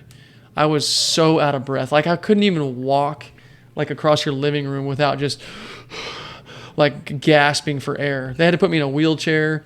The doctors started giving me, putting me through this battery of tests to figure out what was going on. Like, I think my electrolytes were a little out of balance, but everything else was fine. And he was like, no, I've run every test on you that might indicate some other adverse thing going on. It's just the chemo is taking its toll on your body. Yeah. And I was in bad shape. Being wheeled around in the wheelchair, just kind of having to be like near carried to places and stuff like that. Couldn't eat really anything, was losing weight. And Well, you're a skinny dude, so what weight did you get down yeah, I didn't have much weight to lose. So I weigh $155 is kind of like my standard weight that I've been since like a senior in high school. And I got down to 135. to? Oh, wow. So yeah, I was a little skinny. And but anyway, the doctor said, okay, we're going to stop your chemo right here, and we're going to see how your blood levels do, because this thing is just punishing you. And hey, as it turned out, my HCG levels and alpha theta proteins they had gone down with chemo, and they stayed a constant level for like a month or something like that. And he was like, all right, chemo did its job. And I asked him, I said, so, what are the chances the thing comes back, because he'd basically told me, like, you're done. And he said, to answer my question, he said, I won't put this in writing for you, but it's not going to come back. We know testicular cancer too well to, have any doubt about that. So anyway, like, it's never come back. What I had to do after that was at first it was monthly checkups where I had to get, like a blood test and a CT scan or a chest x-ray or something. And then, after that amount of time, and my levels all stayed good, my blood levels stayed good, and nothing showed up in my chest x-rays and CT scans. Then it became like every 3 months, and then every 6 months. And then it was like once a year until I hit the 5-year mark. And at the 5-year mark, that's the point where they say, okay, if nothing has popped up by now, then we're certain enough that you don't have any more problems and you don't have to come back anymore. So That's a long time to deal with it. yeah, we were back in the States when I finished that up. So we were actually like not too long after I finished chemo. It was like a couple of months, and we PCS'd or moved back here to the San Antonio area. Yeah. And yeah, so I finished up all that testing and stuff here in Texas. And the end of the story in Germany, though, was kind of cool because, all these people had helped us, take care of our kids, made us meals, taken us to the hospital, just helped us deal with all these problems that kept coming up. And so I told Angie at the end of it all, when Dr. Carmichael said I was good, I was like, Angie, I feel like we need to do something to thank everybody, that helped us and visited us in the hospital and all that kind of stuff. And so we came up with the idea to host a dinner where we paid for everybody's meal and a couple of drinks at this German restaurant that we like to go to. It's already here in the States? No. Sorry. Okay, gotcha, yeah, I'm gotcha. backing up a little bit. I'm backing up. So let's host everybody for dinner. And it was real cool because what we did was we made a list of everybody that had, given us a ride to the hospital or visited in the hospital or made us a meal or taken care of our kids. Like there was basically like 4 or 5 major things that people had done for us, right? Yeah. And so we made a list of all those people, and of course we invited them, and then we made everybody name tags. And on their name tags, we wrote their names on there, but we came up with this like color-coded star system. And so if you had, say, like visited me in the hospital, then that was like a blue star, right? If you gave us a ride to the hospital, then that was like a black star. If you took our kids and took care of them, you got a red star. If you had made us a meal, you got a green star. So based on what people had done on their name tags, we put the color-coded stars that they had quote unquote like earned, with their service, Yeah. right? Very military style thing to do, right? And so that became this cool conversation piece at the restaurant because everybody started showing up, on the day of, and we were handing them their name tags, and they, we had a little piece of paper on each table to tell everybody like what the stars meant. And so it was all these conversation starters like, oh yeah, Charlie, I remember you, like y'all were the ones that came and got Noah and James after we had come back from the hospital. And then, it was all that kind of stuff, cool. like this kind of little mini family reunion type thing. And That's pretty awesome. I got up and said some words, it's like, hey, just so you guys know, like the cancer's gone, and I really, we couldn't have done this without you guys. And I quoted something from, I think it was 2 Samuel 24:24, if I remember that right. It's when King David is he's going to this field that's owned by a guy with a great name. His name's Araunah, I think is how you pronounce it. And Araunah owns this field, and David is going to use this field to make a sacrifice to the Lord. And so he goes up to Arauna, and Arauna's like, oh, the king's coming to me, like to my property. And King David says, hey, we want your field. And Arauna's like, I'll give it to you. Like, you're the king. I'll just fork it over. And David says, no, we're going to make a sacrifice to the Lord here. And I'm going to pay you for your field because I'm not going to make a sacrifice to the Lord that costs me nothing. And so I was kind of saying that because, hey, I want to treat you guys to this dinner tonight and these couple drinks because you guys sacrificed for us. And I wanted to thank you in a way that cost us something, so thank you guys for everything that you did and for being there for us. There's just no way we could have handled all that without our church body, the body of Christ helping us out there. So Angie and I still look back on that and just smile with thankfulness and gratitude and kind of awe that those people were there and that we got to receive that. No, that's awesome. In that way. I love it. And I love the idea of doing a meal, having a dinner, I think that's one of the best ways that you can thank somebody is to have a meal with them. Yeah. Because not only are you having a meal and getting nourishment and you're paying for it, but you're also sharing time again. Yeah. Yeah. And that's huge. The only thing I think you could have done different was maybe if like drink tickets would have come with like the star system would have correlated to some sort of quantity of drink tickets. You get what you put in, sucker. That's the only thing that would have been better. That's funny. That's awesome, man. Yeah. So that was real cool. You'll still stay in contact with those folks? Some of them, yeah. So like Jay and Gina Felt, we were good friends with them through church and kept in touch. And we took a big road trip with the kids, last summer up to like Yellowstone, Grand Teton. We shot over to Devil's Tower and went to Mount Rushmore in North Dakota or South Dakota. Was that recently? That was 2020. Okay. Summer 2020. I do remember y'all making that. Trey was talking about y'all making a trip. Yeah. And so like we were making this loop and Jay and Gina Felt, they live in Iowa. Kind of in the cornfields of Iowa. And so we made like a little detour. We could have just come straight down, but we looped out to Iowa because Jay wasn't able to be there. He was on Army Reserve duty that weekend. But Gina and their son Nolan were there, and we got to hang out with them. And it was just really fun to be there and reconnect with them. And, out in the cornfields and on farms and stuff, everything's just bigger out there. So there was a lot of room for the kids to run around. And Gina was like, hey, we got four-wheelers. Your kids want to ride four-wheelers? And I was like, yeah, they do. And it was awesome. So we just had a lot of fun seeing them. But those are the people that we probably keep in contact with the most, are Jay and Gina. I can't really think of anybody else that we really talk to that often. But we kind of hear from people from time to time. Anyway, yeah. That's awesome. That's cool.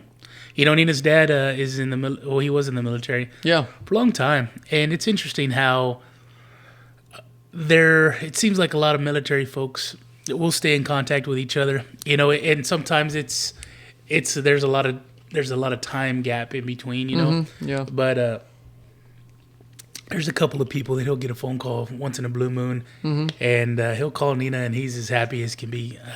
One of them, the guy's last name I think is Price, and I think he lives in Colorado. And he's getting older too, so some of his friends have passed. But it's nice when he gets phone calls from folks that he'd served with, and granted they probably haven't seen each other in 40 years maybe. Yeah. But it just lights him up, and he loves it, man. So that's good to stay in contact with folks like that. Yeah. Oh, the other two that we keep in contact with are Wade and Renee Farrar. They didn't go to church, but. Wade was in the same unit as me. We were lieutenants together, and so on that road trip 2020 we actually went and saw them. At the time they lived in Silverthorne, Colorado. Cool. It was a little ski town. Now they lived in Ogden, Utah. And keep in touch with Wade. He's good about calling me from time to time and keeping up. He's way better at keeping up with me than I am with him. Yeah, we stay in touch. That's good. Yeah. Well, let me ask you this, because we're pushing about 3 hours. Dude, this feels totally natural. It's fun. Yeah, it's a lot of fun. But I can't have a podcast with you without some stupidity. Oh, yeah. All right. So I always felt like I had the greatest story about weird places to poop. Oh yeah. So I now know, we I have know to where you're talk- going with this. Now we have to. You told me this story once, and It's like, which one do you want? the one that I thought was interesting was the one where you're on a jog Yeah. and you Yeah. had to use leaves. Well, share I that could story. still ask which one, but I think I know which one you're talking about. Okay, so being in Germany, it's just that was such a cool opportunity to travel. It's beautiful too there. Oh, Germany in and of itself, like if you can take a vacation to Europe, I highly recommend Germany. Yeah. It's beautiful there. It's got a lot of history. It's just a great place to go. Well, but it's also really easy to get to all these other places that are on people's bucket list, right? Like we got to go to Rome, we went to London, we went to Prague, we went to we went to Paris, France. We just went to all these awesome places. Spain, tons of countries. They're just so easy to get to. They're so much smaller, than what we're used to, especially here in Texas. But so this one vacation that we took, we went down to Rome. And, one of the things that I always like to do is I'd always pack some running clothes because I always liked to get out early before all the tourists came out, usually before like 7 a.m, and I'd just go run around, like London, or I'd go run around Prague, or I'd go run around Rome in this case, and just kind of scope things out. And, we were going to be in Rome for a few days, so I would kind of look at what was on our itinerary, and I just kind of go trot out what we were going to see that day so that I would have a little heads up on, what was coming for that day. And so, at that time of my life, How old are you? I'm still around, like 25, 26 Okay. at this time. Yeah, this was before testicular cancer. So I am in this stage of life where I have to go poop at early times in the morning, right? It's like I wake up early, and that's like one of the first things. But it doesn't usually happen before I run, right? So if I run early, then my poop is going to come later. And so I'm out running in Rome this morning, and I haven't pooped yet. And there's this landmark called the Spanish Steps, right? So the Spanish, and it looks out onto this big plaza. As you go up the steps, you can turn around and look back down the steps and see this big plaza area. And at the top of the steps, there's this kind of like cobblestone street that's running perpendicular to the steps, right? So I'm at the point in the run where I'm checking out the Spanish Steps. I'm like, okay, this is cool. And then like, one thing to understand about me is I go from DEFCON 4 to DEFCON 1 like that, right? Yeah. So it's not like I don't have a lot of time to look around for a restroom or something like that. When I feel it coming, it's like find somewhere fast or you're going to be pooping in your pants or something, right? So so I'm running literally up the Spanish Steps, right? And I mean, it's coming. And I get to the top of the Spanish Steps, and there's this cobblestone road up there, right? And this is a road that anybody can walk down, and even cars can go down. And I mean, like DEFCON 1. I mean, I'm looking. I'm hunting for a place. I'm looking for a building, for the little WC sign, for the little restroom sign. In my mind, I see Top Gun when Goose and Maverick need to eject out of the plane. Yeah. And Maverick's yelling, eject, eject, eject. That's what I'm visualizing right now. Yeah, we're there. I mean, and I'm looking like for some woods somewhere, right? But I'm in downtown Rome. There's no woods anywhere. There's not even a dark alley for me to duck into, or a dumpster to go behind. So I find this bush. It's like a little, I don't know, how can I describe how big this bush is? I mean, it's not much bigger than a lazy boy chair, right? And I'm like, well, I'm either pooping in my pants, pooping in the middle of the street, or behind that bush right there. So I dive behind this bush, right? Drop trowel. And just start letting it go. And while I'm letting it go, I see headlights coming down the street. And so I was like, oh my gosh. The thing that was going through my mind at that point was, I hope that's not an Italian police officer that's going to give me a ticket for some kind of Dude, that would be so awesome if you're pooping and then the Italian police officer turns on their siren. Yeah. Because they have the weirdest. Yeah. Yeah. Yeah. So Thankfully, it wasn't anybody that cared to stop. I mean, I don't even know if they Did saw you me. wave? No. I mean, I looked. So, and it's dark, right? You can't see who's in the car. The headlights are too bright and everything. So I don't know if they saw me or not, but they definitely had a chance to make eye contact with an American pooping next to the Spanish Steps. And then, the next part is... Way to represent the USA. Yeah. Dropped it right there. Left the mark. They really are barbarians. It's true. So then, so the part that a lot of people cringe at in this part of the story is that I just pulled up my shorts and ran back to the hotel. I've done that more times than I like to admit. Oh, yeah. I mean, I spent like a hot second looking around for maybe some leaves or something like that. You're in downtown Rome again, so just get cleaned up when you get back to the hotel. I used to frequent Whataburger way more than what I do, and I'd always save the napkins and I put them on my dashboard. Yeah. Smart play. They saved me more than once. But it was like 2008 or something. I don't remember. Yeah. Me and a friend of mine were in San Antonio. Mm-hmm. I'm living up here. Yeah. And it was a freeze. It was going to snow. Nothing happened in San Antonio. Yeah. So my dad calls and I said, "Hey, is it snowing down there? It's not snowing up here." He said, "Man, we're getting a lot of snow." In George West? In George West. And they must have got anywhere from, I'm lying, but I'd say anywhere between 8 to 10 inches. It was What year was this? a lot. I want to say like 08 or Okay. 11 or somewhere in that Somewhere area. in that time, yeah. And so I told my friend, I said, "Let's go to George West. It's snowing down there. I want to see the snow." Yeah. So we're driving and we get south of San Antonio. And so I'm super excited. I've never driven in snow. I've never seen that much snow, And we get to, I say around Pleasanton. And it got super scary because everything's just covered in white. Mm-hmm. Everybody's in one lane. There's multiple tow trucks, cars in ditches. Yeah. And I was like, this is not smart. So my anxiety starts kicking in, right? Oh, it's fixing to be not white everywhere. No, it's not. So we're barely creeping along, and I've got to go to the bathroom. Yep. And same thing, DEFCON 1. Yeah. What am I going to do? You're there. I can't hold this back, So I told my friend, I said, "Hey, when we stop again, get in the driver's side. I'm going to go take a dump and just ride the brake. I'll catch up." So I grab all my napkins from... Why not just have the truck wait for you? Well, because I was scared. I was like, well, I don't want to get off this path that we're all on because I don't know where the edge of the road is. Oh, yeah, okay. All right. So I jump out and I take my Whataburger napkins and I walk all the way to the barbed wire fence. Mm-hmm. I go past get off the highway. I go through the grassy area, go past the frontage road. I'm back in the grass area and I find a barbed wire fence. Right?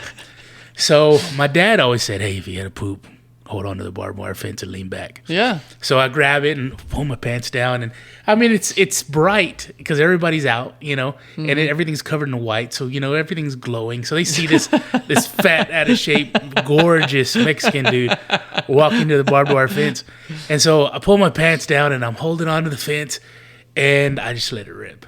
And the greatest thing, the most exciting part of it was every time it would hit the ice, it would go.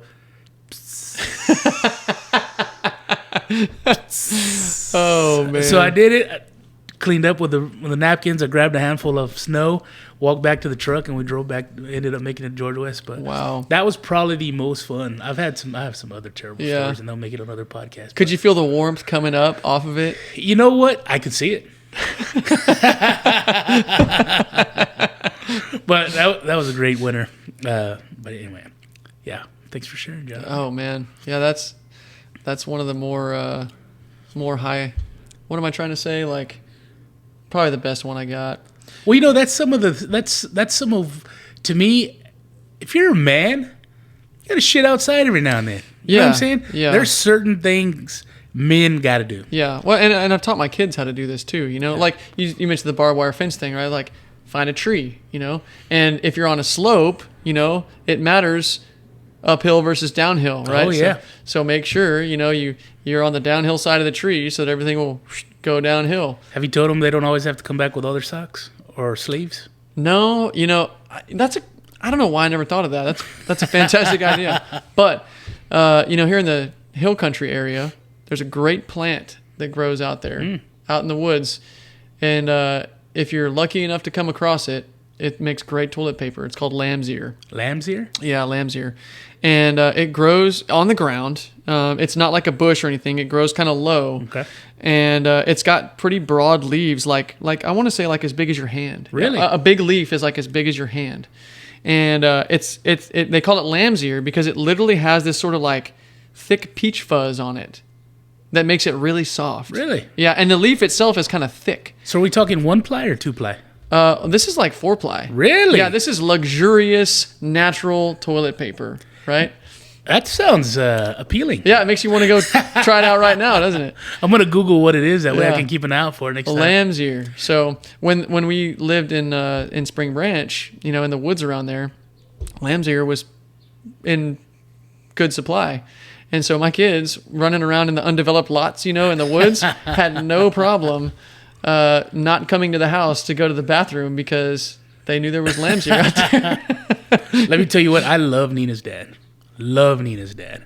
Great guy. They don't make them like that anymore. Oh, yeah. But he will buy 1-ply toilet paper. And there's nothing worse than 1-ply toilet paper. Man. Because once a finger breaks through, your day's done. Well, I don't even give that the chance because I just basically double it up so that it's like 2-ply toilet paper. Well, this is where I screw up, and I probably should double it up. But I have this weird thing where it's like, okay, I reach with my left hand, and then I draw across my body. Yeah. And once I get across my body, typically 2-ply, if I tear with my right hand, that's enough, right? Okay. So I have this muscle memory of toilet paper usage. Oh, yeah. And at his house, finger's gonna break through, man. Oh, man. And You then need to just go back for another fathom of toilet paper there. another fathom, yeah.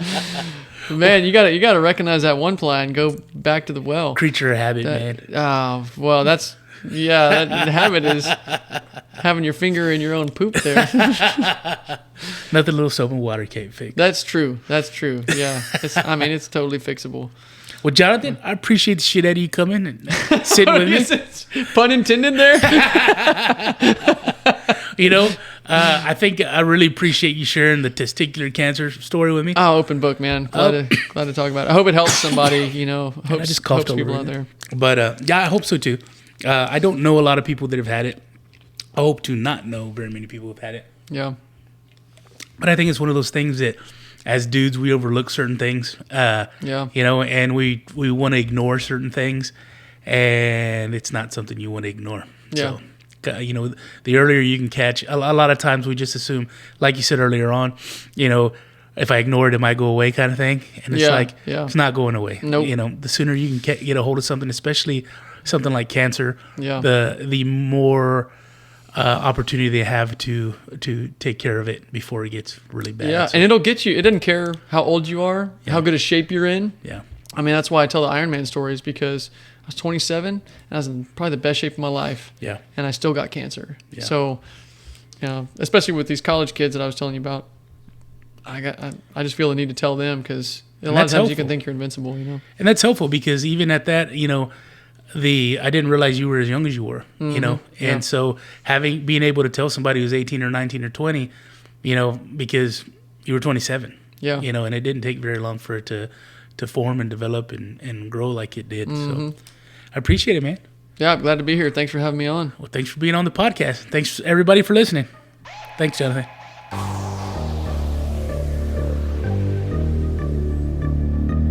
Thanks for listening to the Gabe Molina Podcast.